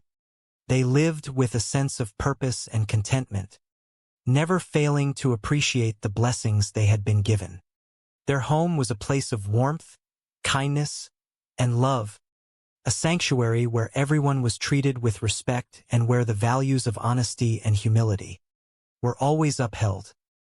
Their bond with each other remained as strong as ever, a source of love, support, and strength. They were always there for each other, through thick and thin, and they cherished the time they spent together. They were a family of character, of integrity, and of heart, a shining example of what a family could be. As they looked to the future, they did so with hope and optimism, confident that they would continue to grow, to learn, and to contribute positively to the world. They were ready to face whatever came their way, knowing that they had the love and support of each other, navigated the difficult with courage and grace. As the years rolled on, the memory of their lives became a part of the landscape they inhabited. Their story was woven into the hills, into the trees, into the very air that whispered through the valley. It was a story that would never be forgotten, a story that continued to inspire and to challenge, a story that would always be a source of comfort and guidance for those who followed in their footsteps. The Clampetts were more than just a family. They were a spirit, a way of life, a testament to the enduring power of the human spirit. They taught us that no matter where we come from or what we have, it is who we are and how we live that truly matters. They taught us that love is the greatest force of all, and that when we act with kindness and integrity, we can create a world that is a little brighter and a little better for everyone. And in the quiet of the hills, their story continues to unfold, a beautiful, enduring reminder of all that is possible when we live our lives with a heart full of love and a spirit full of grace. The legacy they left behind was one of kindness, humility, and the simple beauty of a life dedicated to the service of others. As the seasons changed and the world continued to turn, they remained a constant, a beacon of hope and inspiration for all who were fortunate enough to know them. The story of Jed Clampett and his family was not just a story of a poor mountaineer who found a fortune, but a story of a man who found the true meaning of happiness in the simple, honest values he held so dear.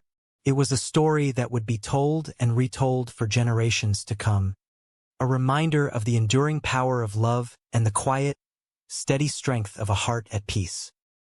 Every morning, the sun would rise over the hills, bathing the farmhouse in light, and every evening, the stars would come out to watch over them. The rhythm of their lives was as steady and predictable as the turning of the earth, a comfort and a joy that they never took for granted. They were grateful for the life they had and for the people who shared it with them. They looked to the future with hope and the past with fondness, and they lived the present with a sense of purpose that filled their days with meaning. Their home was filled with laughter and song, with the sounds of animals and the whispers of the wind. It was a place where people felt safe, where they were loved, and where they were truly at home. The Clampetts were more than just a family. They were a community, a force for good, a testament to the power of a heart that is open to the world. As we look back on their journey, we are reminded of the importance of simplicity, the beauty of connection, and the strength of the human spirit. Their story is a timeless one, a story that speaks to the core of who we are and what we can become. It is a story that will always be relevant, a story that will always inspire, and a story that will always remind us of the simple, honest beauty of a life lived with integrity and grace. And so, the story of the Clampetts continues, in the hearts of those who remember them and in the lives of those they touched. Their legacy is one that will never fade, a shining light that will continue to guide us as we navigate the complexities of our own lives. They remain a testament to the enduring power of love and the simple, quiet beauty of a life well lived. The passage of time did not diminish the strength of their bond or the depth of their commitment to each other. If anything, it only served to deepen it, weaving their lives together in a tapestry of shared experiences and mutual support. They faced the inevitable changes of life with a grace and resilience that was a testament to their character and their faith in one another. They understood that the true test of a family was not in the easy times, but in the difficult ones, and they always stood together, a united force against whatever the world might throw their way. They were each other's greatest cheerleaders and each other's fiercest protectors, a bond that was forged in the fire of shared struggle and solidified by the joy of shared success. They continued to learn, to grow, and to evolve, always striving to be the best versions of themselves and to contribute positively to the world around them. They remained humble and grounded, never letting their circumstances define them or their success cloud their judgment. They were, in every sense of the word, a model of a family, a shining example of what is possible when people are committed to love, to honesty, and to the service of others. As they looked toward the future, they did so with the same spirit of hope and optimism that had always defined them. They knew that there would be challenges ahead, but they also knew that they would face them together, as they always had. Their story was far from over, and they looked forward to the many chapters yet to be written, knowing that they would continue to live their lives with the same integrity and grace that had brought them this far. And so, the story of the Clampetts remains a beacon of hope and a source of inspiration for all who are searching for a life of meaning and purpose. It is a story that reminds us of the power of family, the beauty of simplicity, and the enduring strength of the human spirit. It is a story that will continue to resonate, to uplift, and to inspire, a story that will always be a reminder of the simple, honest beauty of a life well lived. The quiet wisdom that Jed possessed became a guide for the family as they encountered new experiences and navigated the complexities of their lives. He taught them that the most important lessons were not found in textbooks, but in the quiet observations of the world around them, in the way they treated others, and in the choices they made every single day. He encouraged them to be honest, to be kind, and to be brave, and he set an example by living those values himself. Granny's strength, too, became an integral part of their journey. She was the one who could always find the humor in any situation, the one who could turn a difficult day into a learning experience, and the one who could always see the best in everyone. Her wisdom, though different from Jed's, was equally valuable, a blend of practical common sense and a deep, intuitive understanding of human nature. Ellie Mae, with her boundless love for all living creatures, taught them about the interconnectedness of all life. She showed them that even the smallest, most overlooked creature had value, and that compassion was a force that could transform the world. Her gentle heart was a source of warmth and light, a reminder of the inherent goodness that existed in all things. Jethro, in his own way, taught them about the importance of curiosity and the joy of discovery. Even when his ideas were unconventional, his persistence and his genuine desire to make the world a better place were an inspiration. He reminded them that there was always more to learn and that the world was full of wonders, waiting to be explored. Together, they formed a complete, balanced, and deeply loving family. They were a testament to the idea that true wealth is not something you acquire, but something you build through the relationships you forge and the values you uphold. They were a shining example of what a family could be, a model of love, of support, and of unwavering commitment to each other and to the world. As the years went by, their influence continued to grow, their story becoming a source of inspiration for countless others who encountered it. They were a reminder of what was truly important in life, a beacon of hope in an often uncertain world, and a testament to the enduring power of love. Their legacy is one that will always be cherished, a reminder of the simple, honest beauty of a life well lived. As the years rolled on, the story of the family became a part of the local lore, a cherished memory that was passed down through generations. People would tell stories about the kind, humble, and honest family who had once lived in the hills, the family who had found true happiness in the simple things and who had shared their love and their joy with everyone they met. Their story became a part of the identity of the region, a symbol of the values that were so dear to the people who called it home. They remained a constant, a presence that was always there, even as the world around them changed. Their impact was not challenges, but they faced each one with a spirit of resilience and optimism. They believed in the goodness of people and the beauty of the world around them. Whether they were tending to the garden, mending a fence, or simply enjoying a quiet afternoon, they did it with a sense of purpose and joy. One evening, as the stars began to twinkle in the vast sky above, Jed looked at his family and felt a deep sense of contentment. They had everything they needed, not in terms of material riches, but in the wealth of their shared experiences and the strength of their bond. He knew that as long as they had each other, they could weather any storm and find happiness in the simplest of things. The values they held dear were the foundation of their lives, guiding their actions and shaping their future. They remained steadfast in their commitment to kindness and compassion, always looking for ways to make a positive impact on the lives of others. It was a life lived with integrity and grace, a testament to the enduring power of family and the beauty of an honest, humble heart. As the years went by, the stories of their lives became a cherished legacy, a reminder to all who knew them of the importance of staying true to oneself and finding joy in the journey. The hills whispered their names, and the wind carried the echoes of their laughter, a constant presence in the landscape they called home.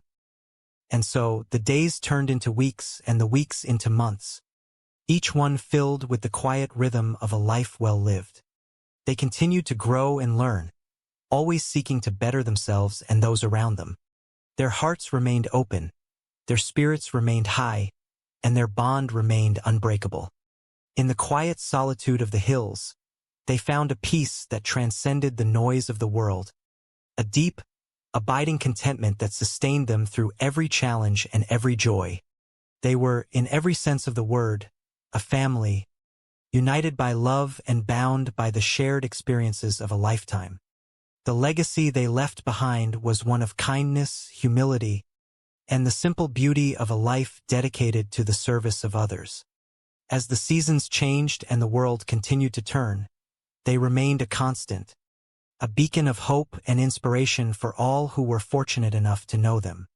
The story of Jed Clampett and his family was not just a story of a poor mountaineer who found a fortune, but a story of a man who found the true meaning of happiness in the simple, honest values he held so dear. It was a story that would be told and retold for generations to come, a reminder of the enduring power of love and the quiet, steady strength of a heart at peace. In the heart of the hills, Jed and his kin continued to thrive, their lives a reflection of the values they cherished. They spent their days working the land, caring for their animals, and sharing their bounty with those in need. Their home was a place of warmth and welcome, where everyone was treated with kindness and respect. Jed's wisdom, Granny's sharp wit, Ellie Mae's gentle spirit, and Jethro's boundless enthusiasm created a dynamic that was both heartwarming and inspiring. They often found themselves reflecting on the lessons they had learned along the way. They understood that money could provide comfort, but it could not buy happiness or peace of mind. They knew that true wealth was found in the connections they built with others and the love they shared with their family. They remained humble, never forgetting where they came from or the struggles they had faced. They were grateful for every blessing, no matter how small, and they lived each day with a sense of wonder and appreciation. Their community grew around them, drawn by their sincerity and their unwavering commitment to helping others. They became a source of strength and support, a family that truly cared for the well-being of everyone in their circle. Their influence extended far beyond their own home, touching the lives of many and leaving a lasting legacy of kindness and compassion. As they looked to the future, they did so with hope and optimism. They believed that as long as they stayed true to their values and continued to support one another, they could overcome any obstacle and create a life that was both fulfilling and meaningful. Their journey was far from over, and they looked forward to the adventures that lay ahead, knowing that they would face them together as a family. The story of the Clampetts serves as a timeless reminder of what truly matters in life.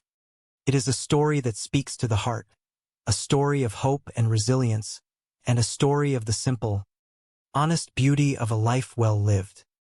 It is a story that continues to resonate with people of all ages, a story that inspires and uplifts, a story that reminds us all of the importance of kindness, humility, and the enduring power of love. And so, the legend of the Clampetts lives on, a testament to the spirit of a family that found their own path to happiness and remained true to themselves no matter where life took them. The hills continue to sing their praises, and the memories of their journey remain etched in the fabric of the land they called home. Through the quiet moments of reflection and the bustling energy of daily chores, the family remained a united front. Jed's steady hand and gentle guidance kept them grounded, while Granny's fierce love and sharp insight protected them from the harsher realities of the world. Ellie Mae's profound connection to nature served as a reminder of the simple, inherent goodness of the living world, and Jethro's persistent quest for knowledge, no matter how unconventional, showed the importance of curiosity and the drive to improve. They were a family of contrasts, a blend of traditional values and the simple joy of discovery. They embraced change while holding fast to the principles that define them. They were not perfect, but they were real, and their authenticity was the source of their strength.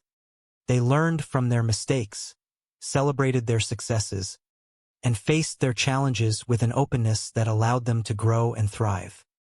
Their home, nestled in the embrace of the hills, was more than just a structure. It was a sanctuary, a place of peace and belonging. It was here that they built their lives, one day at a time, creating a tapestry of memories that would last a lifetime. They understood that the true beauty of life lay in the journey itself, not just the destination, and they relished every moment of it.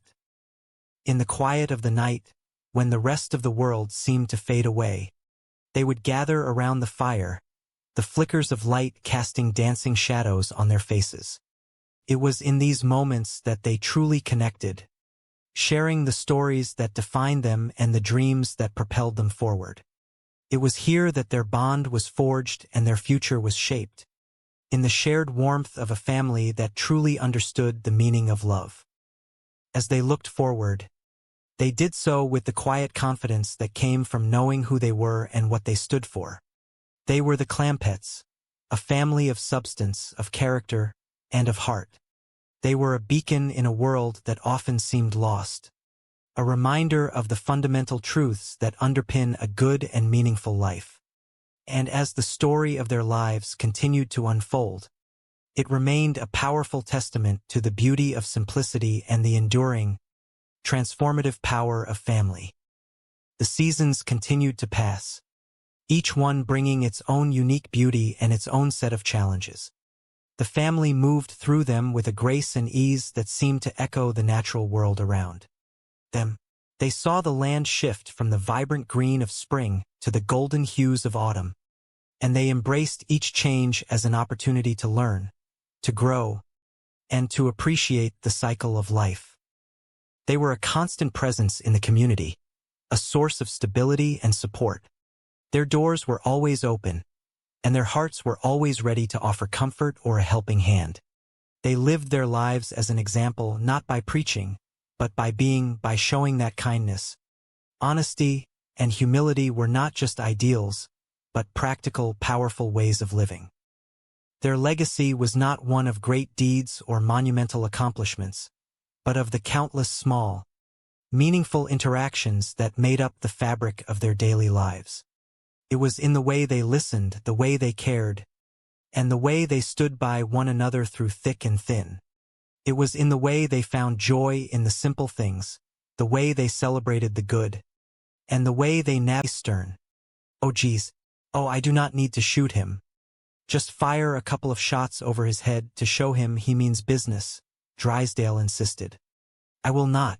If you want that money, go and get it yourself, Miss Hathaway countered. A fine guard you are. Why, you are a disgrace to that uniform, Drysdale muttered, turning away. Mr. Drysdale, I thought I heard somebody, Jed said, walking into the room. Oh, Mr. Clapper, this guard is here to pick up that $700,000. Drysdale stammered. I do not think I can let him have it, Jed replied calmly. Look, whatever you do, do not cross him, Drysdale hissed. His arm, he is a mad dog killer, Drysdale added, pointing at Miss Hathaway. Is that a fact?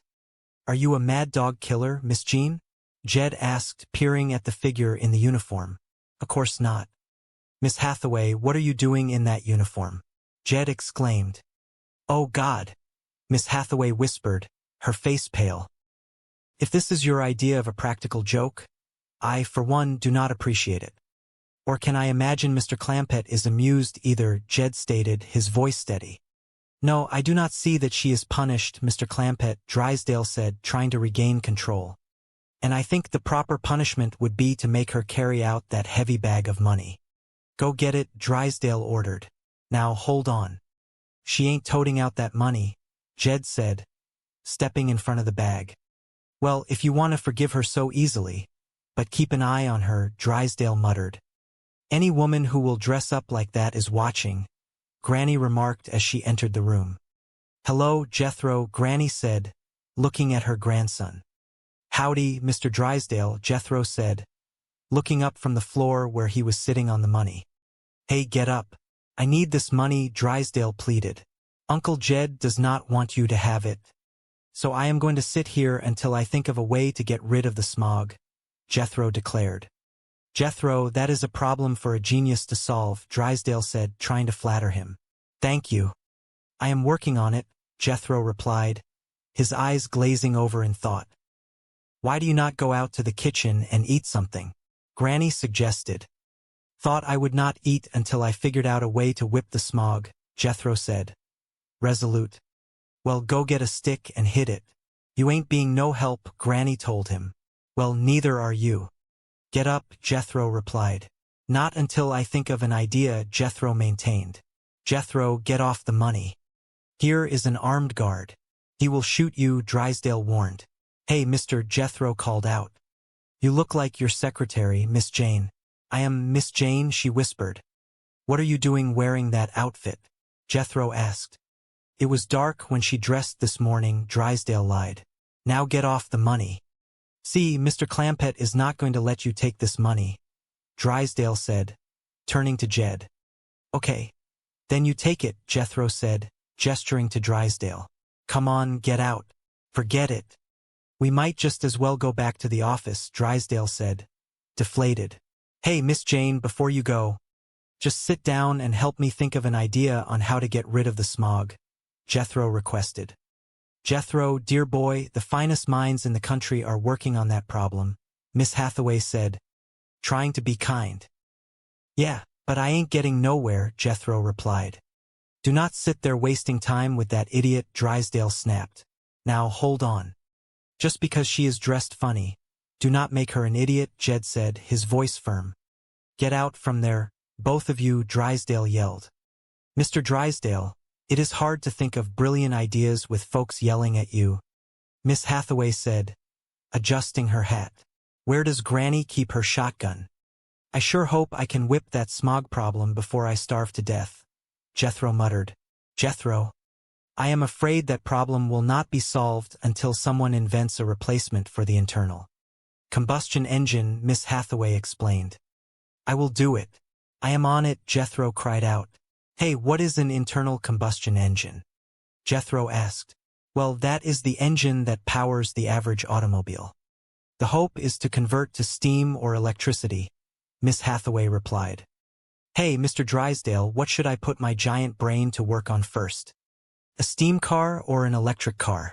Jethro asked, bouncing on his heels. Why not a gas turbine? Drysdale suggested. Oh, I ain't gonna mess with hats, Jethro said. Just cars. Mr. Drysdale, I done told you this money is staying here, Jed said, crossing his arms. Mr. Drysdale, get off of my money. It is my money, Jethro added. No, it ain't. It is mine, Drysdale argued. Well, it is my sack, Jethro pointed out. All right, I will dump the money out and you can have the sack, Drysdale offered. Good. Just dump it in that truck out front. It is staying here, Jed ordered. But it is not safe here, Drysdale warned. Why, until you showed up, it was fine, Jed noted. What? No, it is going back into my vault, Drysdale insisted. OD, get the money, Drysdale commanded. Oh, Chief, I cannot, Miss Hathaway stammered. Do not stand there, Hathaway. Use your gun, Drysdale shouted. That is an excellent idea. Stand back, Mr. Clampett, Miss Hathaway said, brandishing her weapon. I should hate to hit you, she added. You traitor, Drysdale yelled. Mr. Drysdale, get a hold of yourself, Jed said, placing a steady hand on the banker's shoulder. I done promised this money to a fellow that is going to get rid of all the smog, Jed explained. Not Jethro, Drysdale asked, hopeful. No. This fellow is going to drill a tunnel through the San Bernardino Mountains, put in a great big fan and draw all the smog out of Los Angeles, Jed elaborated. But that is a preposterous idea, Drysdale sputtered. Yeah, we like it too, Jethro agreed. Mr. Clampett, the problem of smog is too big to be handled locally. It has to be solved on a national level, Drysdale lectured. Is that a fact? Jed asked, tilting his head. Only the president can get together the brain power and the vast amount of money necessary. Why, this $700,000 is not even a drop in the bucket, Drysdale exclaimed. Well, how much does the president need? Jed asked, genuinely curious. Oh, million, billion, Drysdale en swerd. I will just take this chicken feed back to the bank. I will study on it, Mr. Drysdale, Jed said. No, give up, Chief, Jethro urged. No, hold it, Hathaway, Drysdale said, glaring at her. The sun dipped low over the horizon, casting a warm, golden glow across the rolling hills of the countryside. Jed Clampett stood on his front porch, his weathered hands resting comfortably on the wooden railing.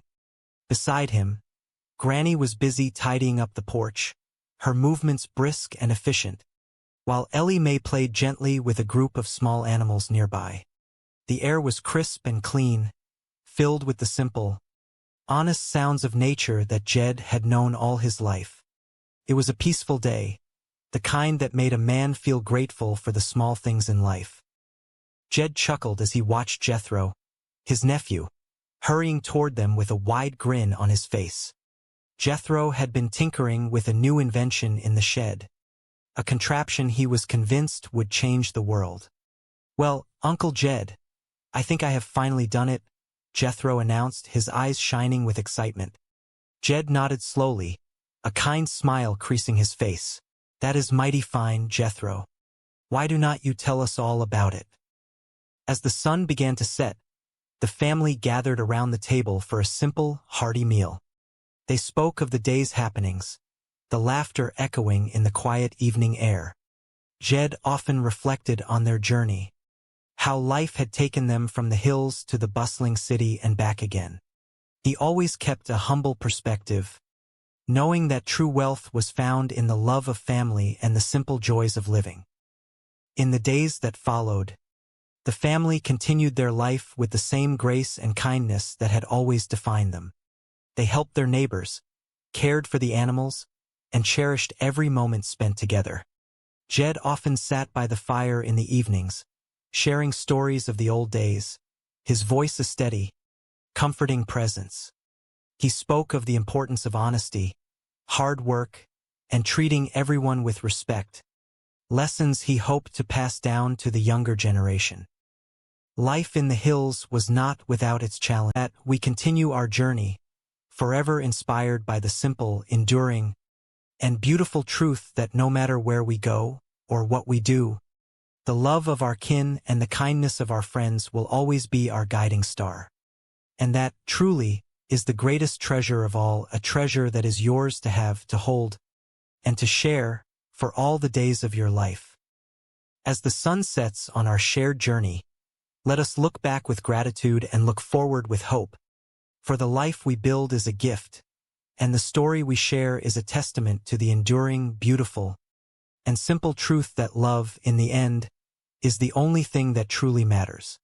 And so, we continue, together, forever onward, and forever at peace, in the beautiful, unfolding, and extraordinary story of our lives. The story goes on, and it is a story that is rich, deep, and full of wonder.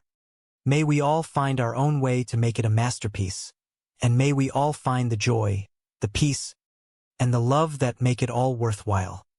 And so, we continue, forever grateful for the gift of life, forever inspired by the journey, and forever connected by the simple, enduring, and beautiful truth of a life lived well. This is our journey, and this is our story, a story that is as vast as the sky and as simple as the earth beneath our feet. And as we walk forward, into the bright and promising future, let us always remember the lessons of a man named Jed, and the family who taught us that the most extraordinary life is the one that is lived with love. And that, truly, is the greatest truth of all. That is the heart of the matter. That is the journey we are all together on. And it is a journey that is, and always will be, beautiful beyond measure. So let us keep walking, let us keep dreaming, and let us keep living. For the story is just beginning, and the adventure is ours to share, to love, and to cherish, forever. The life of a man named Jed is a testament to the enduring power of love, and his story is a story that will continue to live on, in the hearts of those who seek a life of purpose, a life of integrity, and a life of true and lasting significance. And as we continue our own journey, let us keep his memory close, and let us continue to live our own lives with the same simple, beautiful, and enduring grace that he brought to his. And with that, we walk forward, into the future with confidence, with joy, and with the unwavering belief that the story of our lives, our beautiful, shared, and extraordinary stories, is a story that is worth living, worth loving, and worth sharing, forever and always. And so, we continue together, forever onward, forever upward, forever inspired by the simple, beautiful, and enduring truth of a life lived well. How has this journey of the Clampett family and the principles they lived by impacted your own perspective on what constitutes a truly successful life? The morning sun painted the skyline of the city of Beverly Hills in shades of amber and gold, casting a warm glow over the sprawling estate of the Clampett family. Inside the rustic yet sprawling mansion, the air was thick with the scent of pine and freshly ground coffee. Jed Clampett sat at the head of the heavy oak table, his eyes reflecting a quiet contentment as he watched his family begin their day. Beside him, Granny was already fussing over a collection of home remedies, her hands moving with the precision of a seasoned healer, while Ellie Mae played gently with a group of spirited young animals that seemed to occupy every corner of the room. Jethro, ever the eager explorer of new ideas, was hunched over a pile of mechanical diagrams, his brow furrowed in deep concentration. The peace of the morning was interrupted by the rhythmic clatter of heavy boots against the hardwood floor. It was Elmer, a creature of habit who scurried around the cabinetry, his tail flicking with a sense of purpose. Jed chuckled, a low and rumbling sound, and set down his cup. "Well, helping your granny with the house cleaning, huh?" he asked, his voice thick with the gentle cadence of the mountains. "Oh yes, sir, pal. Elmer needs to keep busy." "Elmer?"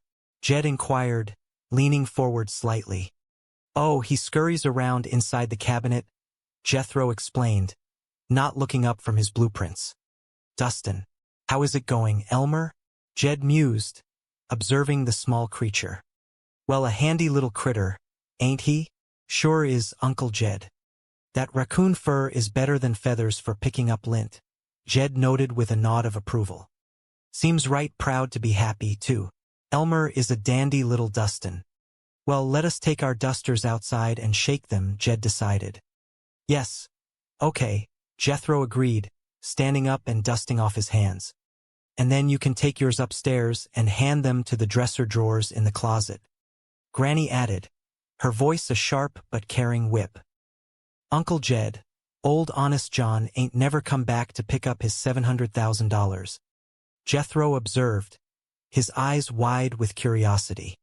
He is that way, Jed replied, his tone thoughtful. Can I have it as an advance against my allowance? 50 cents a week, Jethro asked, his voice brimming with hopeful ambition. That will take a while to pay back, Jed observed, scratching his chin. I am young, Jethro countered. You ain't that young, Jed reminded him with a dry smile. Besides, Honest John needs that money to help fight smog. You know, I would like to throw my brain into the fight against smog. It is a dandy cause, Jethro declared, his chest swelling with pride. They say what it will take to whip it is brains and money. Well, if it fixed us, we got it made, ain't we?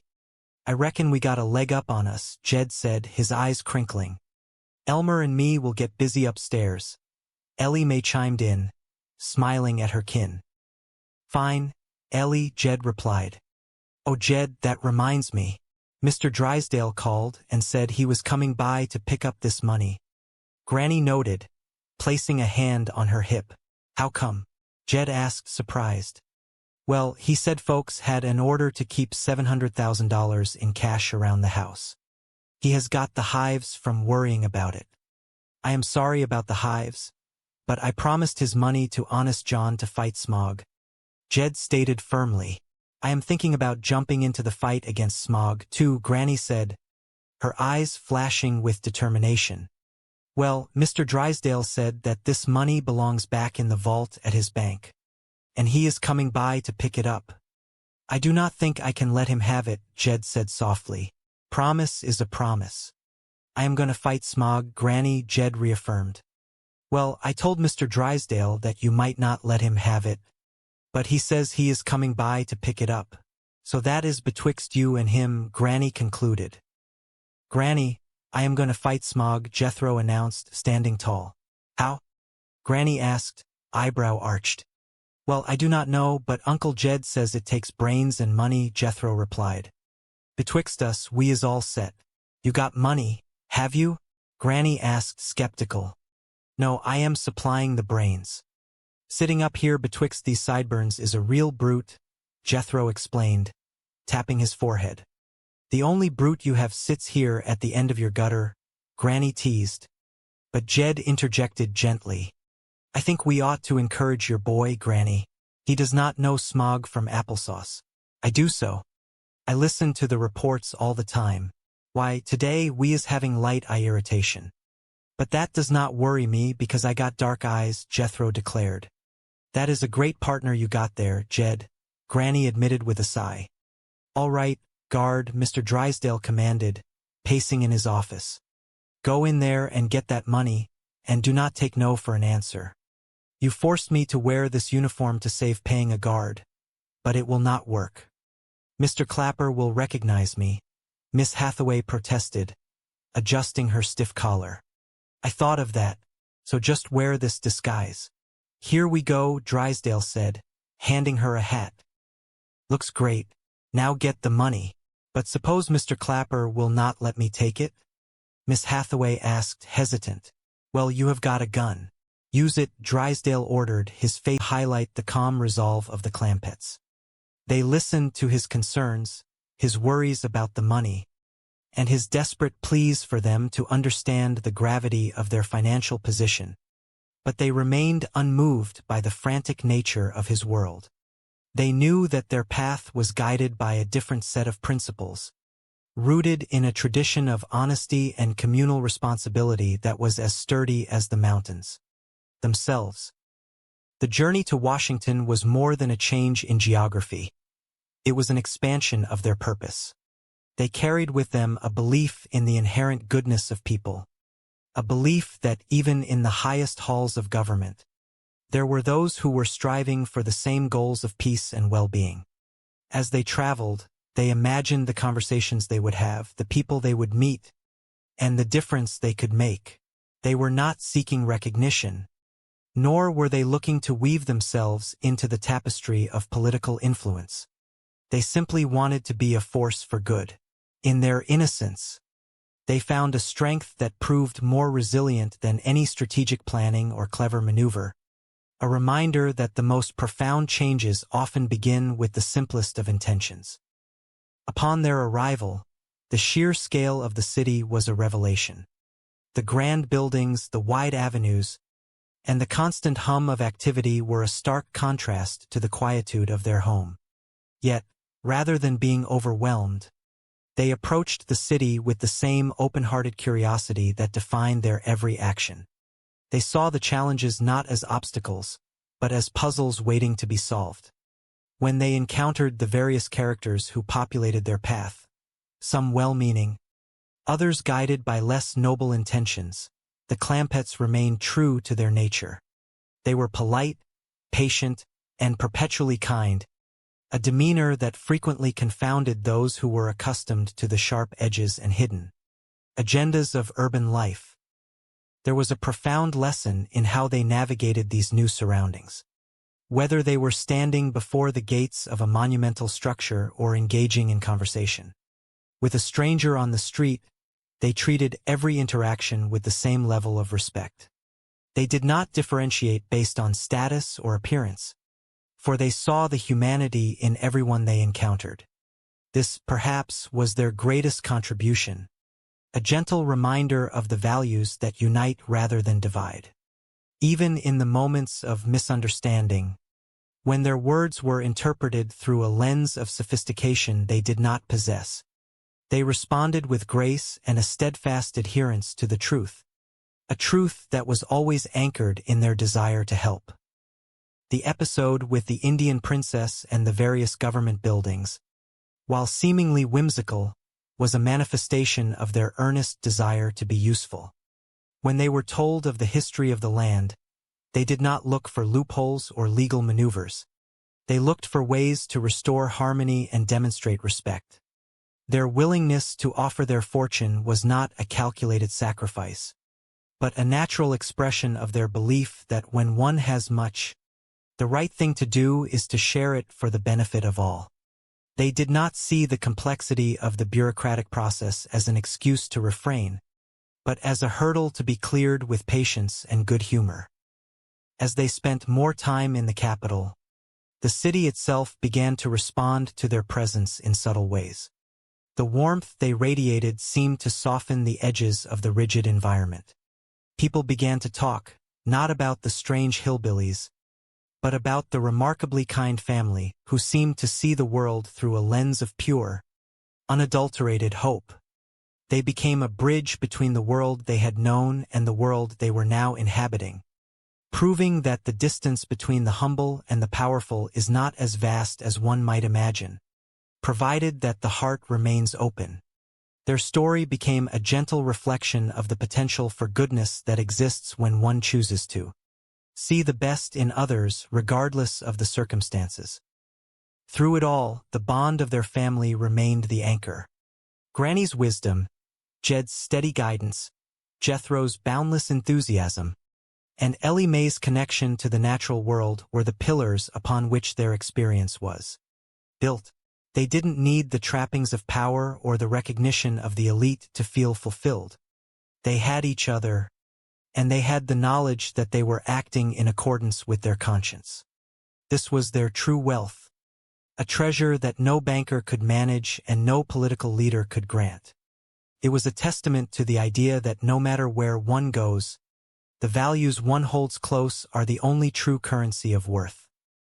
In the end, their journey to Washington, while not resulting in the immediate resolution of the problems they had set out to solve, achieved something far more lasting. They had touched lives, shared kindness, and lived with an authenticity that was rare and refreshing. They returned to their roots not with a sense of failure, but with a deeper understanding of the world and a renewed commitment to their own way of life. The mountains welcomed them back with open arms, the trees whispering their approval, and the quiet beauty of their home felt more significant than ever. They were, and would always remain, the same family who had set out to make a difference, proving that the spirit of the mountaineer, honest, simple, and kind, is a universal treasure that the world will always need. The Beverly Hillbillies found themselves in the bustling heart of Washington, District of Columbia, with the noble intention of saving the world from the perils of smog. It all began at the Clampett mansion, where Jed and his kin were engaged in their usual morning routines. Elmer, the industrious raccoon, was hard at work with his duster, while Jethro was deep in thought, attempting to exercise his giant brain. Jed, always the supportive uncle, admired the raccoon's dedication to cleaning, while Granny was busy keeping everything in its place. The calm was interrupted by a discussion about $700,000 that Jed had come into, a sum he felt obligated to donate to a fellow named Honest John, who claimed to be a crusader against environmental pollution. Granny was skeptical, but Jethro, ever eager to prove his worth, decided that he, too, would join the fight against smog. He believed it simply took brains and money, a combination he felt the family possessed in abundance. Mr. Drysdale, the harried banker, arrived with his secretary, Miss Jane Hathaway, to retrieve the large sum of cash, which he insisted belonged in the vault of the Commerce Bank for safety. A humorous standoff ensued, with Miss Jane forced into a guard's uniform to ensure the money's security. Jethro, attempting to show off his genius, even went so far as to tinker with a truck, claiming he had invented a steam-powered solution to air pollution. When the dust settled, the family decided that if they were to contribute their fortune to such a noble cause, they must go directly to the source. They set their sights on the Capitol, convinced that the president would personally welcome their help. The journey itself was an adventure, with Jethro insisting on his inventions and the family maintaining their characteristic kindness and simplicity. Upon arrival in Washington, they encountered their friend, Honest John, who was all too ready to facilitate their generosity. He introduced them to the concept of the Citizens Against Smog Horror Committee, and with a series of elaborate schemes, he managed to convince Jed to part with portions of his fortune. The family, never losing their genuine, hospitable spirit, genuinely believed they were helping the nation. Throughout their stay, they met Princess Sitting Hawk, the supposed last descendant of the original inhabitants of the area. She was a figure of mystery and history, and the family, in their polite and humble way, sought to assist her as well. They found themselves navigating the complex world of Washington politics, always with a smile and a good word, even when the situations they found themselves in became increasingly absurd.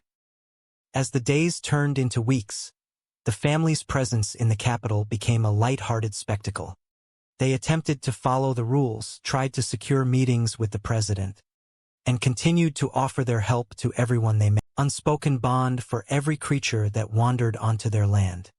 And then there was Jethro, a young man with a spirit as eager as a spring brook, always looking for a way to use his boundless energy for the benefit of all. One day, while tending to the chores that kept their home a place of warmth, a realization dawned upon Jed. The world beyond their hills was a place of noise and struggle, and he had heard whisperings of a great cloud, a smog that clouded the heavens and made the air heavy for all people. It was a problem, he had been told, that required not just a pair of willing hands, but a keen mind and a wealth of resources. Jed looked at his family, a group bound by love and a shared sense of purpose, and he knew that they held the capacity to make a difference. He pondered the nature of the challenge. They possessed a modest amount of money, a sum that had come to them in a way that had changed their lives forever, and more importantly, they possessed the innocence and integrity that allowed them to see the world as it should be, rather than as it was. Jethro, ever the inventor, had spent his days tinkering in the quiet corners of their dwelling. He had become fascinated with the idea of machines and how they moved, and he harbored a dream of creating something that would breathe life into the fight against the very air that dimmed the sun. He imagined a carriage, a vessel that moved without the harsh cough of engines, a silent traveler powered by the very elements of nature itself. He spoke to Jed of steam, and then of the spark of electricity, his eyes alight with the fire of discovery. Jed listened with the patience of a mountain, nodding his approval. He believed in the boy. He believed that the heart, when aimed toward the common good, could move mountains. The news had reached them of a man in the city who claimed to be a guardian of the public interest, a man named Drysdale who held the keys to the world of banks and vaults. He had come to them with talk of the city, of the smog that choked the streets, and of the need for resources to combat such a peril. Jed had listened, his brow furrowed not in confusion, but in deep consideration. If money were the tool required to cleanse the air and bring clarity back to the horizon, then they would offer what they had. It was not a grand gesture in his eyes, it was simply the right thing to do. He felt a call to journey toward the center of the land, to the place where the laws were written and the decisions were made, to ensure that their contribution would be used to heal the world. The journey was a grand tapestry of sights and sounds. They traveled with the hope of the humble, carrying not just their earthly goods, but the spirit of their home. As they moved through the vast landscapes, they were met with the curiosity of those who had never seen such honesty in a world so often. Preoccupied with the acquisition of status, they reached the capital, a place of stone and grandeur, where the buildings reached for the clouds and the air felt thick with the weight of centuries. They walked through the streets, not as tourists seeking spectacle, but as seekers of justice and change. They held their heads high, their eyes reflecting the simple clarity of the life they had led in the hills. In the capital, they encountered a man who spoke with the grace of a scholar, a man who seemed to understand the deep ancient roots of the land. He told them stories of the noble people who had walked these grounds long before the stone. Monuments were carved, stories of the Columbia tribe and a figure of quiet dignity known as Princess Sitting Hawk. The story resonated with Jed. He felt a deep empathy for the plight of those who had been pushed aside by the relentless march of progress. He felt that if they could acquire the very ground upon which the government stood, they could then offer it back, creating a foundation of peace and understanding that would echo through the ages. It was a plan born of sincerity, not of ambition. And so, they set out to find the princess. They found her in a quiet spot, a remnant of a time that had passed. The encounter was not one of negotiation, but of spirits meeting across the vast chasm of history. Jed spoke to her not as a buyer, but as one who wished to be a steward of the land. The princess, seeing the honesty that shone from his face like the morning sun, agreed to the terms. They walked away with the deed, a small piece of paper that held the weight of a nation. They felt a sense of accomplishment that had nothing to do with ownership, but everything to do with the healing of a legacy. They carried the news to the center of the government, their hearts beating with the rhythm of a mission nearing its completion. But the world of the capital was complex, full of corridors that twisted and turned like the vines in their own forests. There were those who spoke with tongues that seemed to shift with the wind, and others who looked upon their simple ways with a sense of wonder, perhaps even a hint of envy. Through it all, the family remained grounded. They found comfort in their small circle, in the presence of the creatures they had gathered along the way, and in the quiet strength of their own conviction. They realized that the true measure of their journey was not in the buildings they purchased or the checks they signed, but in the steadfast love they held for one another and the unwavering goodness they maintained in the face of all trials. As the sun set on their time in the capital, they looked back on their endeavor.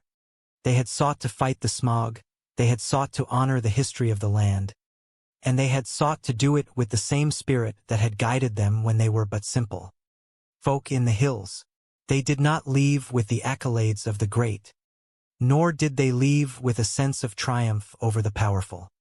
They left with the quiet satisfaction of knowing that they had acted from the heart. They had lived by the light of their own conscience, and in the grand expanse of the world, that was the greatest, most enduring legacy they could ever hope to cultivate. The hills called them back, and as they turned their faces toward home, they felt the same peace that had always resided in their hearts, a peace that transcended the cities, the monuments, and the gold of the world. They were, in the end, as they had always been, a family bound by the gentle, unshakable ties of affection and an honest, humble spirit. It was in this atmosphere of humble anticipation that the idea of Washington, District of Columbia, took root, a seed planted not by ambition, but by a profound desire to contribute something meaningful to the world. They had heard of the struggles with the air, of the invisible burdens that weighed upon the people in the cities, and in their own quiet way, they felt a call to assist. The air here was pure, a gift they cherished, and they reasoned that if they could share the fruits of their fortune to help mend the world, it would be a duty fulfilled with love and grace. The notion of smog, a concept as foreign to them as the intricacies of a modern clock, had become a challenge they were determined to face, believing, as Jed often said, that with enough brains and a generous heart, no problem was truly insurmountable. As the days unfolded, the preparations for their departure became a testament to their character. They did not pack with the frantic energy of travelers seeking leisure, but with the steady deliberation of those undertaking a mission. Granny gathered her herbs and her remedies, ensuring that should any unexpected illness arise, she would be ready to offer comfort. Jethro, meanwhile, was convinced that his steam-powered vehicle, which he had christened with pride, would be the chariot that carried them toward their noble cause. Jed watched over them all, a steady hand and a calm presence, his focus never wavering from the spirit of the endeavor. He understood that wealth was a tool, not an end, and that the true measure of a man was found in his willingness to serve others, especially when it meant venturing into the unknown. The transition from their mountain life to the prospect of the capital was handled with a mixture of reverence and simplicity. They were not naive to the complexities of the world, but they possessed a core integrity that shielded them from the cynicism that often plagues those who live in the shadows of power. When Mr. Drysdale, their ever-anxious banker, arrived with his own agenda, his frantic pace only served to the fact that he was tall, a simple man, humble, honest. I would say that Lincoln and Teddy Roosevelt have come closest to impressing Princess Sitting Hawk. She favored Teddy, did she? Well, he was a rugged outdoor man. She admired that. She liked his mustache. She called him Chief Hair on the Lip. Them two was the only ones that come close. Huh? Yes, if there only existed a man who combined the qualities of both. Tall, simple, humble, honest, a rugged outdoor man with a mustache. You're describing Jed? One who had never been involved in politics. That's Jed. Who? Jed Clampett. He's sitting right here. Now, Granny. By charge, I think she's got it. Shucks, no. Did you hear that? Shucks, no. Says everything. He's simple, he's humble, he's honest. He's tall and he's got hair on the lip. He's our man.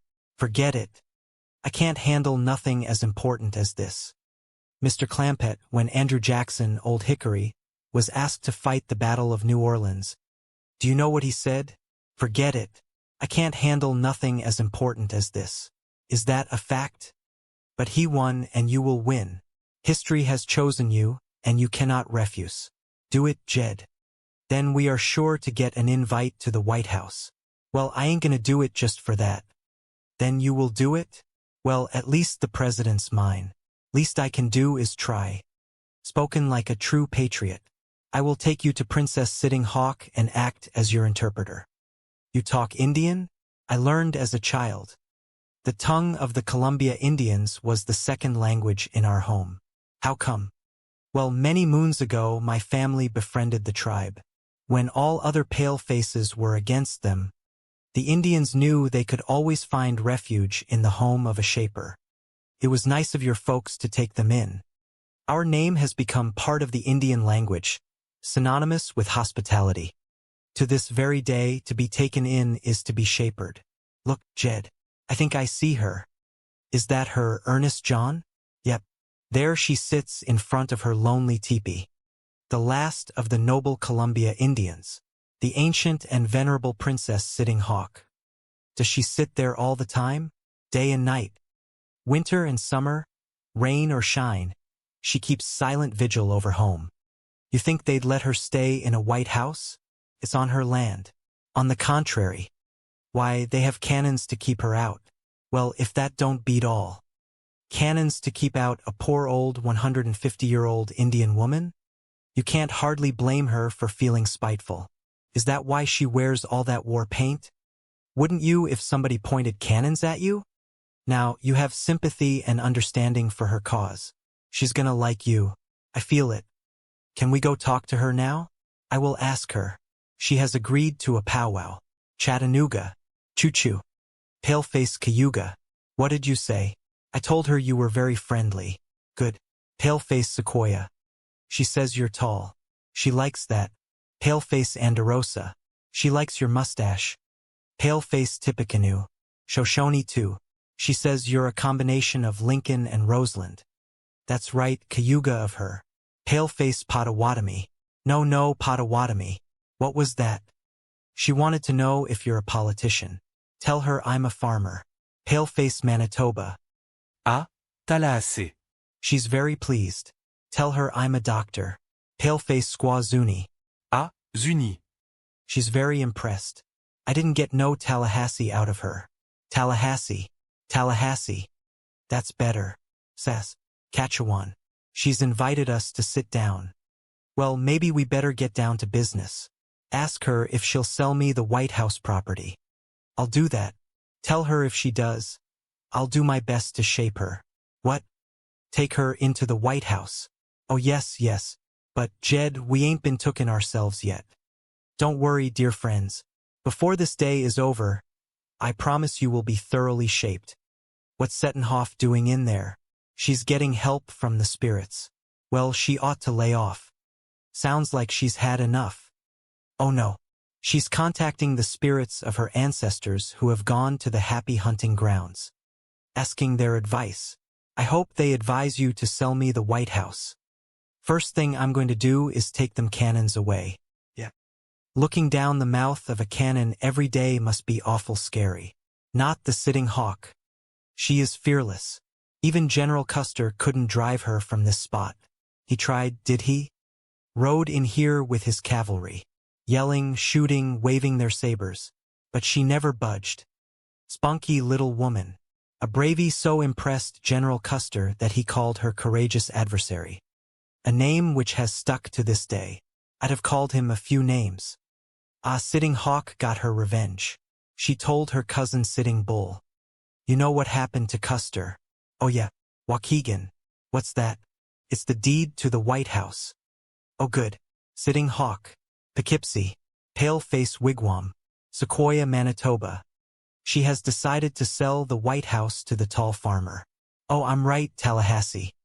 Ask her how much she wants for it. Yucca lumpum. Uno allege. He and the spirits have arrived at the price of 1 million. Tell her it's a deal. Caracas. Venezuela. Write the check. Oh, shall I make it out to Sitting Hawk? Yes, but include the name bestowed on her by General Custer. That's courageous adversary Sitting Hawk. I don't hardly have room for that. Just use the initials. That's the custom here in Washington. Courageous adversary sitting hawk. Well, what do you know? Comes out just like the other check. CISH. Oh, what a coincidence. Ain't sitting hawk gonna get the money? Of course, but first I have to change it into beads for her. Here's the one key you get. Howdy. Howdy. We is the Clampetts. This here is Granny, Ellie Mae, Jethro, and I'm Jed. Howdy. Howdy. Can I help you folks? Oh no, thanks. We is all able-bodied. The president is gonna shave for us. I beg your pardon. Can you keep a secret? I think so. I percept the White House from sitting hawk. The whole fool of them. How's he gonna give the president his marquee gift? And he'll be right tally-hussy to get it. Well, we best ask Atcham for a supper table. Hey, can we see the president now? Just a second. I'll, see if he's busy. Captain Frank at these gate. I got 4 dingalings here. 'Kay, but hurry. What did he say? He's sending a car for you. Oh shucks. We'll walk. It ain't but a couple 100 feet. No. You just stay right here. The president wouldn't have it any other way. Well, that's real Cayuga. Oh, he's very Cayuga. Do you notice anything familiar looking about Jed? Should I? He's Tippecanoe and so show me too. Now that you mention it, he certainly is. It's being Sequoia and having a Ponderosa that does it. But he ain't no pot to what to me. A car is here. Look at that big, fancy limousine. Yeah, we wasn't aiming to put on airs, but looks like the president won't have it any other way. He's gonna get Chafford in style. Yeah, Chattanooga choo-choo. He talks it real good, don't he? Come on, everybody. With the family settled and the grand tour of the city continuing, Jed remained optimistic. He felt that at any moment, the president would surely invite them in for a simple meal and a heartfelt chat, just as he had imagined. The city was a maze of marble and history, but to a man who had grown up in the mountains, it felt like just another landscape waiting to be understood. The journey had been long, and there were many more stories yet to be written in the halls of power. But for now, the Clampetts were just happy to be together, doing their best to be neighborly in a place that didn't quite know what to make of them. In the rolling hills where the mist clings to the morning like a soft blanket, the Clampett family lived in a world of simplicity and gentle goodness. Jed, a man whose heart was as wide as the valley itself, often sat upon his porch, his weathered hands resting quietly on his knees. Life for him was a straightforward affair, guided by the wisdom of the earth and the kindness of his kin. There was his mother, Granny, a woman of sharp wit and an even sharper tongue when it came to protecting those she loved, and Ellie Mae, whose heart overflowed with a deep. Ellie Mae asked. I think so, Ellie, Jed said. The quicker we give our money to the president, the quicker he can commence fighting smog. Sure. I'll breeze him down for supper. I'm starving. Jed, if that boy takes his meals at the White House, the president's wife will never get out of the kitchen, Granny noted. I can help with the cooking, Ellie Mae offered. No, Ellie, I'll do that, Granny insisted. You make the beds and do the dusting. And Jethro, you can mow the White House lawn and rake the leaves. Let Ellie do that, Jethro argued. The president needs me for my brain. Oh pooh, Granny sighed. I'll likely be in the East Room or someplace sitting on his cabinet. You keep your feet off the president's furniture, Jed warned. Looks like we made it, the family said in unison as the plane touched down. Shifty, what if they don't show up? They'll be here any minute. I checked their flight. How are you going to get past the guard? I'll handle it. It's important for the Clampetts to see me coming out of the White House. Okay, good luck, honey. Yeah. Jethro, FBI, he said, approaching the gate. Hold it. What is it? What? The president is waiting. What is it? I need to see your identification. You don't recognize me? Nope. Good. I told you, Edgar, this was a perfect disguise. See you later. Hold it. Look, you're delaying high-level meetings. Now, what do you want? I want to see your pass. My pass? Of course. My pass, but how do you know? I must have left it on the president's desk. I'll go get it. Hold it. Now what is it? I can't let you in without a pass. Is that your final word? It is. Excellent. You have passed the test with flying colors. Congratulations. Now let me see. Now you are guard number 16. Escape gets a 1 rating. The president will be pleased. Now, don't be surprised if there's a little something extra in your stocking at Christmas. Hold it. Now look, you have proven your efficiency, my good man. Don't press your luck. I may drop you to a B+.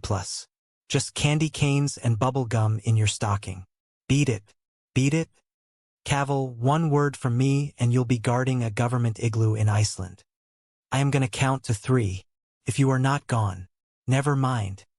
I think my pigeons have just flown in from the West Coast. Danny, big house the president's got, Jethro noted as the family approached the entrance. Nice big yard, too. Lots of room for critters. Reckon he's got a garden and chickens? Likely, I'd bet. Well, here's all our stuff. Here you are, Mr. Taxi Driver. Thank you. Now, tell me, what time is the next public tour of the White House? 3 o'clock. Yeah, remember that. I'm gonna ask questions later. Tell the president I'll be there. Mr. Schaefer. Honest John.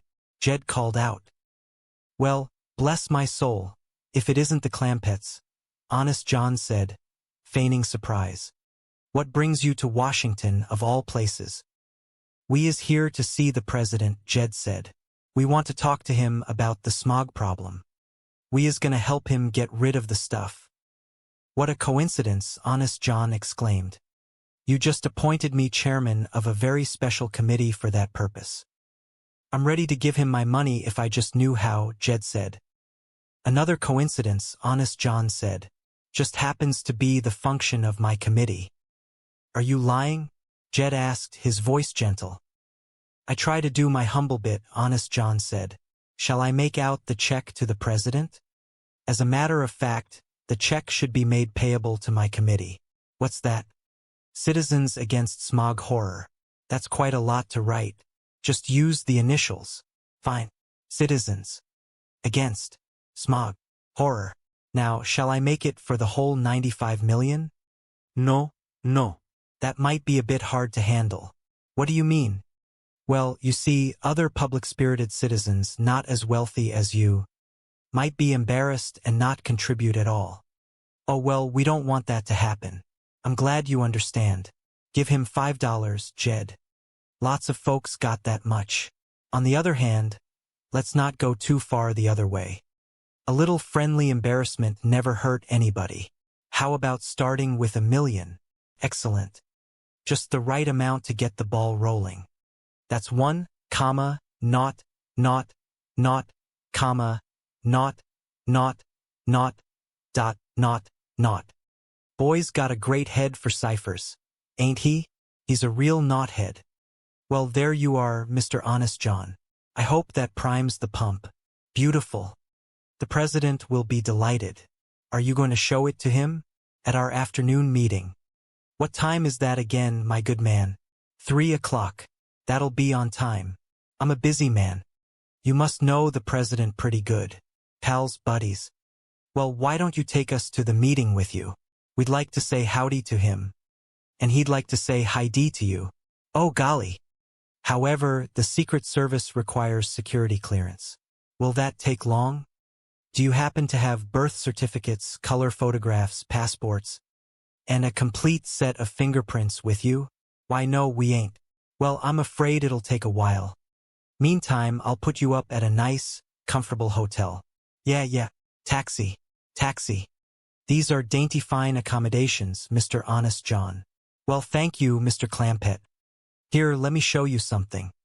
Here you have a magnificent view over the entire city of Washington. Well, isn't that pretty? Granny, believe me, Mr. Honest John is fixing us up real nice here. Well, it's all right, but it ain't like staying at the White House. Sure ain't. They got a kitchen over there where a fella can get a snack when he's hungry. Ain't we gonna get to stay at the White House at all? Ellie Mae, don't pay no attention to him, Mr. Honest John. He is acting awful pushy. Not at all. as soon as I have straightened out the matter of security clearance, I'm sure the president and his wife will issue you a formal invitation. Oh boy, well, you tell them that they ain't taking in a family of freeloaders. We'll pitch in and help with the housework and the chores. I'll make that matter crystal clear to him. We're glad of life to you, glad to do it. See you later, friends. Shifty, baby, how'd it go? Like $1 million. And here it is. $1 million. Beautiful. I can have us packed in 5 minutes. Wait a minute. Where are we going? Mexico, Venezuela, you name it. Flo, there are 94 more where this came from. Now don't get greedy. Let's take our $1 million and play it safe. Baby, this is a chance of a lifetime. Think big. I'm thinking big. We could get 20 years apiece. Max, I got those hillbillies in the palm of my hand. They're grapes waiting to be picked. How? Well, I got $1 million for smog, I'll get $1 million for something else. How? I'll think of something. I'll sell them the White House. How? How? You sound like an Indian. That's it. You're gonna be an Indian. What? It's beautiful. They'll love it. You are the last of the Columbia Indian. And that, dear friends, is why the president is embarrassed to invite you to the White House. You mean he don't even own the house he lives in? Not so much as a stick of furniture belongs to him. That's terrible. No wonder he can't ask us to stay. I'd feel the same way in somebody else's house. Who owns it? The White House stands on Indian ground. No. Yes, this entire area was once occupied by the Columbia Indians. That is why, to this day, it is called the District of Columbia. Well, can't the government buy it from the Indians? There's only one surviving member of the Columbia tribe, and she refuses to sell. She? Yes, the ancient and noble Princess Sitting Hawk. What noble mean? Proud and defiant woman. Not all the pale-faced pony soldiers can drive her from the land she feels is rightfully hers. Why won't she sell? Sitting Hawk does not trust politicians. She says they speak with forked tongue. Well, can't the president get her to sell the White House to him? I've been chief executive since Lincoln has tried. Lincoln? How old is she? Well, no one knows for sure, but at least 150. Indians does live a long time. She wouldn't even sell to Lincoln? Well, she likes certain things about him. Children would love one another like they were meant to. Stop it, will you? We have not said half enough. Why, you must be the finest man that ever lived. Look, you want to know the kind of man I am? I am a confidence man. That is the truth. We have got nothing but confidence in you. You do not know what you are saying. I do not, huh? When you are the only man that a 150-year-old Indian will trust. You are something special.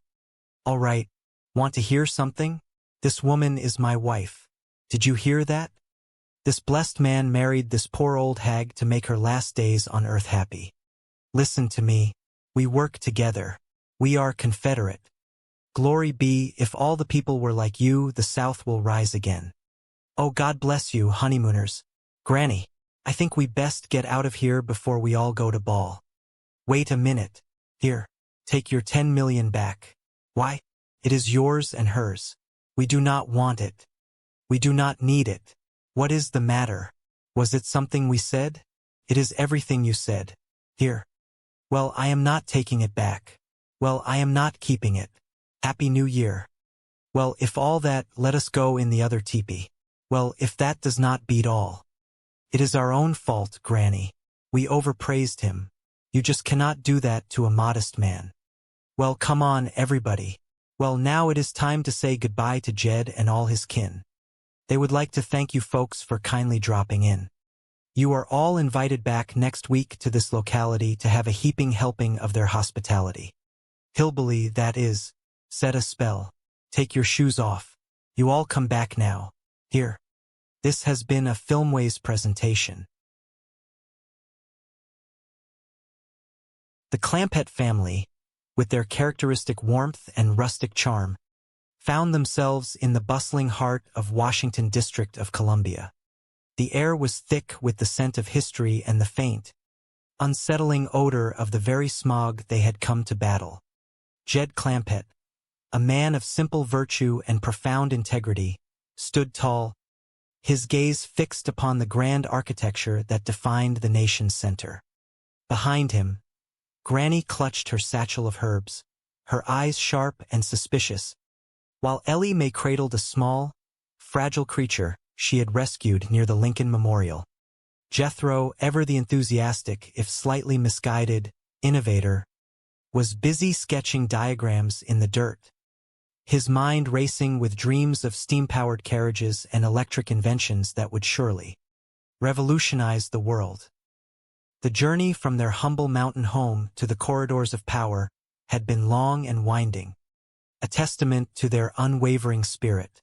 Jed had set out with a noble purpose, armed with his wealth and a genuine desire to contribute to the greater good. He believed, with the quiet conviction of an honest man, that the smog which plagued the city could be defeated by the combined power of human intellect and resources. Yet, the city of Washington was a labyrinth of complexities, far removed from the straightforward rhythms of their mountain existence. Every corner turned revealed a new bureaucratic hurdle, every conversation a dance of double meanings and subtle deceptions that the Clampetts navigated, with a mixture of confusion and innate kindness. They had encountered characters who spoke with forked tongues, individuals who saw in their innocence a chance for personal gain. But throughout it all, the family remained a singular unit, their bond unshakable. Granny, ever the matriarch, kept a vigilant watch over their affairs, her wisdom often cutting through the pretense of the urban world. She saw through the glossy exteriors of the city's inhabitants, identifying the hollow promises and the superficial glitter with the ease of one who had spent a lifetime observing the true nature of things. Her presence was a steadying force, a reminder of the values they held dear, values that transcended the wealth and status that others so desperately craved. Jed, despite the manipulations surrounding him, remained uncorrupted. He viewed his wealth not as a tool for power, but as a resource for positive change. When he offered his fortune to combat the smog, he did so with the simple generosity of a man who understood the value of shared effort. He did not seek recognition or glory. He sought only to leave the world a little cleaner, a little brighter than he had found it.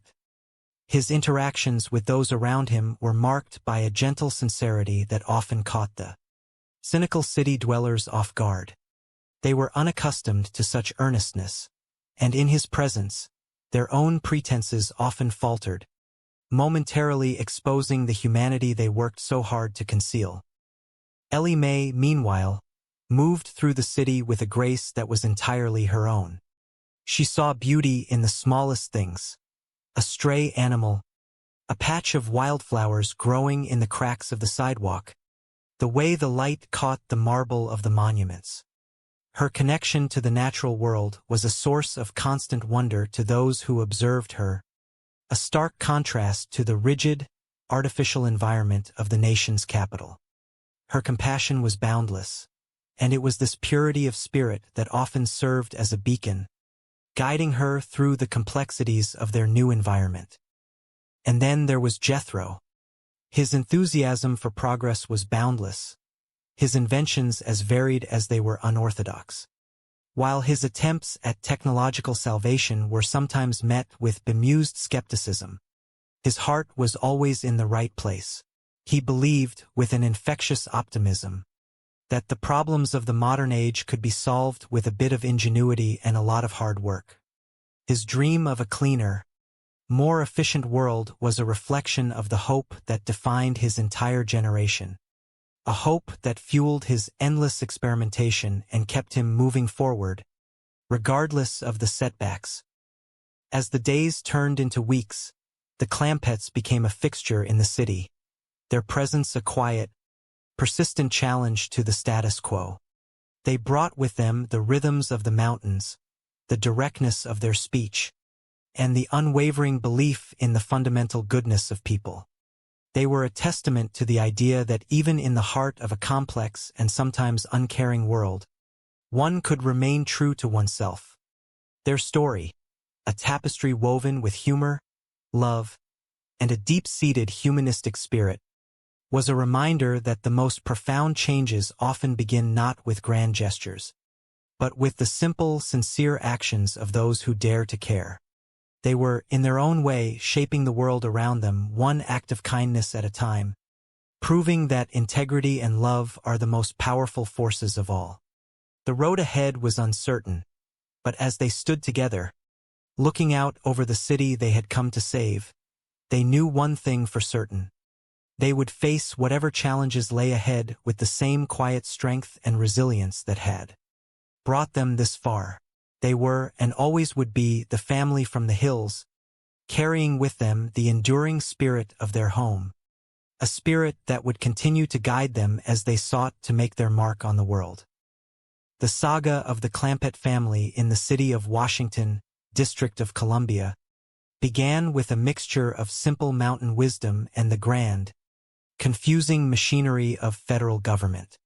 It was a time of great bustle for Jed, Granny, Ellie Mae, and Jethro, as they found themselves caught in a whirlwind of well-meaning but ultimately misguided attempts to help their country.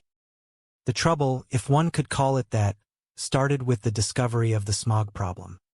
Jed Clampett, always a man of deep concern for the land and the air, had been listening to radio reports with a furrowed brow. When he expressed a desire to help, his friend, the banker Melvin Drysdale, found himself in a predicament. Mr. Drysdale was terrified that the Clampetts might withdraw their vast fortune from the Commerce Bank of Beverly Hills, and he would do almost anything to prevent it, including encouraging them to donate their money to fight smog. The situation spiraled into absurdity when Jed, guided by the smooth-talking Honest John, believed that the president himself was personally responsible for managing smog. The White House makes you think it is a story. Oh, yes, you mean the account of what happened. Yes, well, just then the hotline from the Capitol building rang. Congress was in a turmoil. How come? Sitting Hawk has pitched her teepee on the grounds of the Capitol building and will allow no one to enter or leave her property. Well, that is right. She owns a whole shooting match. Congress has adjourned. The country is paralyzed. A state of emergency has been declared. No one knows what to do. It is terrible. Well, why do we not just go over to the Capitol and I will buy it from her? What an idea. What a patriotic gesture. Once again you have saved your country. The president will be overjoyed. This time we would like to see the joy. My doggies, that is just about the prettiest building I ever did see. It is even bigger than the White House. I think I see Sitting Hawk, where Jack had her teepee pitched in the bushes yonder. Is it not terrible to think that our nation's capital can be barricaded by one stubborn Indian? Well, now, you have got to remember she does not trust Potawatomis. Who? Annotation. They speak with fork and tongue. Oh, yeah. How much do you reckon that she is going to charge Jed for the Capitol? Who knows? I will do my best to bargain with her. Let us go. Hall. Howdy, Mum. Sequoia, Manitoba Ponderosa. Yep. Tall farmer with a mustache. That is me. Minnehaha Zuni. I know Zuni means doctor. But what is that haha business? Minnehaha means lovely lady. Lovely lady doctor. Is it not that nice? Schlemio. What does that mean? Loosely translated, that means genius. Sure got you, Peg. Ask her what she will take for the Capitol. Potawatomis. Now, Gonset, make an offer. Do not start too high, Jed. Leave room to dicker. I will. You want me to loosen her up with a shot of fire water? No. Well, honest, John, I paid her 1 halogany for the White House. Ask her if she will take that for the Capitol. We can try. Chickasaw, Wichita, halogany. Walker, Finoke. What did she say? I am afraid there is no polite way to interpret that. I take it she would tear me down. Very rudely. Powwow, wigwam, Tacoma, halogany. She is asking 2 million. Tell her to go Okefenokee. Granny. Well, honest, John, if that is her rock-bottom price, I reckon we will have to meet it. Tacoma, Halogany, Tuscaloosa, Tuscaloosa. It is a deal. Shall I, give the check to Princess Suttonhawk?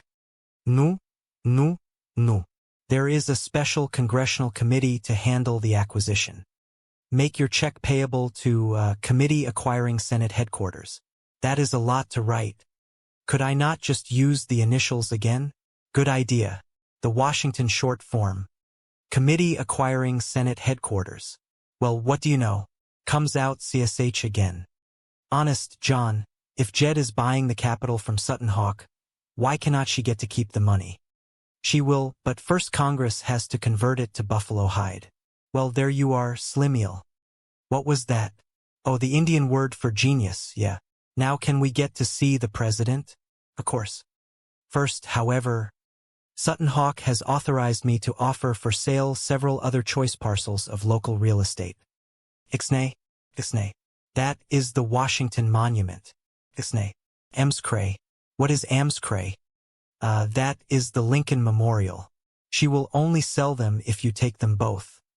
She does not want to break up a set. Well, I reckon it would not do no harm to look at them. Well spoken, my friend. Guatemala. Guatemala pronto. What did she say? She does not want to sell the airport. But if she closes it down, where will people land? Oh, we got to have an airport. Yes. Now look. You two stroll over and take a look at the capital. I will reason with her in her native language. See you at the hotel. Sure do hope you can get her to Poughkeepsie, to Guatemala. I will do my best. So long, Schettenhoff. Do not take any wooden buffalo hides. You will not. Look at Theodore Roosevelt go after that milk. He has got the best appetite of the bunch. You know something, Ellie? I cannot find paranoia no place. Now, schizophrenia, you need it. What are you talking about? Remember in the soccer ward when they said we was either paranoids or schizophrenics? Well, this here map of the world does not show neither one of them coming. Who cares? We are Americans. Come on, Theodore. Now you can curl up on a bed and take a nap with George Washington. I'm paranoid, but no paranoia. Come in. Excuse me, sir. If you are finished, I will take the dishes. Oh, sure. Help yourself. Tell me something. Do I look foreign to you? No. Why? Some folks think we are a family of paranoics or schizophrenics. What folks? The ones that had us at the psycho ward. They had you at the psycho ward? They picked us up just as we was moving into the White House. Oh, well, that is a shame. I, hope you enjoyed your lunch. Oh, yeah. The first two was real good. I could not finish the third. So, well, I may give part of it to Theodore Rosenberg. Sorry. Hey, will why all be quiet? You are going to wake up George Washington. George Washington is sleeping in there? Right over yonder. Abraham Lincoln and Jefferson Davis is in that room. Swell. Glad they finally made up. Oh, howdy, Mr. Waiter. Guess what, young UNS? I just bought the Capitol building lock, stock and center. And if the price is right, he is going to buy the X-ray and the M-scrape. That is the Washington Monument and the Lincoln Memorial. Oh, Mr. Waiter, this here is my granny and that is my pal. That figures. Uncle Jed, that Washington Monument is a real moneymaker. Why, they get 10 cents a head just to ride up in the elevator. I am not buying it to make money, Jethro. I am going to turn the whole thing over to the United States government. Can we go along, pal? You take the young UNS, Jed. I have got some sheets to wash. Come on. Honest Jones waiting to take it. Well, Mr. Clampett, how do you like it?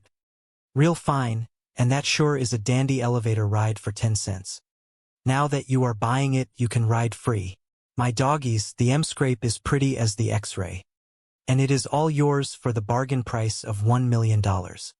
Hey, Uncle Jed, now that you bought the Supreme Court building, can I be a judge? How about that, Honest Jones? It is a sentence. I will talk to the president.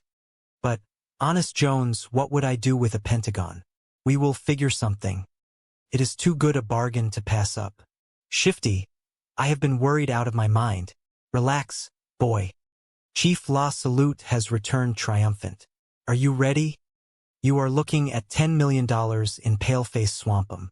10 million? And you wanted to quit with 2. Look at this. Smart control.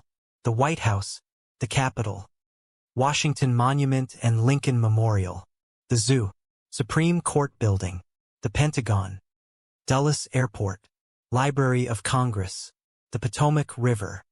You got $1 million for the Potomac River? Well, it was so polluted I let it go cheap. Why? Shifty, I got to hand it to you. Good idea. That will be our champagne and caviar. Who ordered that? I did. I thought a little celebration is in order. Commune. Excuse me. I am looking for some kittens. Mr. Honest Jones. Calumet, do not find one of your kittens. Honest Jones. Well, would you look at this? It is Honest John and Sutton Hawk. Yes, ma'am. Honest John, I sure never expected this. Well, you see, you have got to be the nicest man that ever lived. Well, you see, what have I? What? Who else but you would take in a poor old Indian woman who has not got no place to pitch her teepee? What? Is not I always said it? The man is a living saint. He is the salt of the earth. One of nature is nobleman. I do not know what to say. You do not need to worry, Honest John. You speak with deeds of kindness. I am going to. Of course, you are the greatest American I know. Please do not say that. It is not true. It sure is. That is a fact. If everybody was like you, there would not be no wars or riots. All God is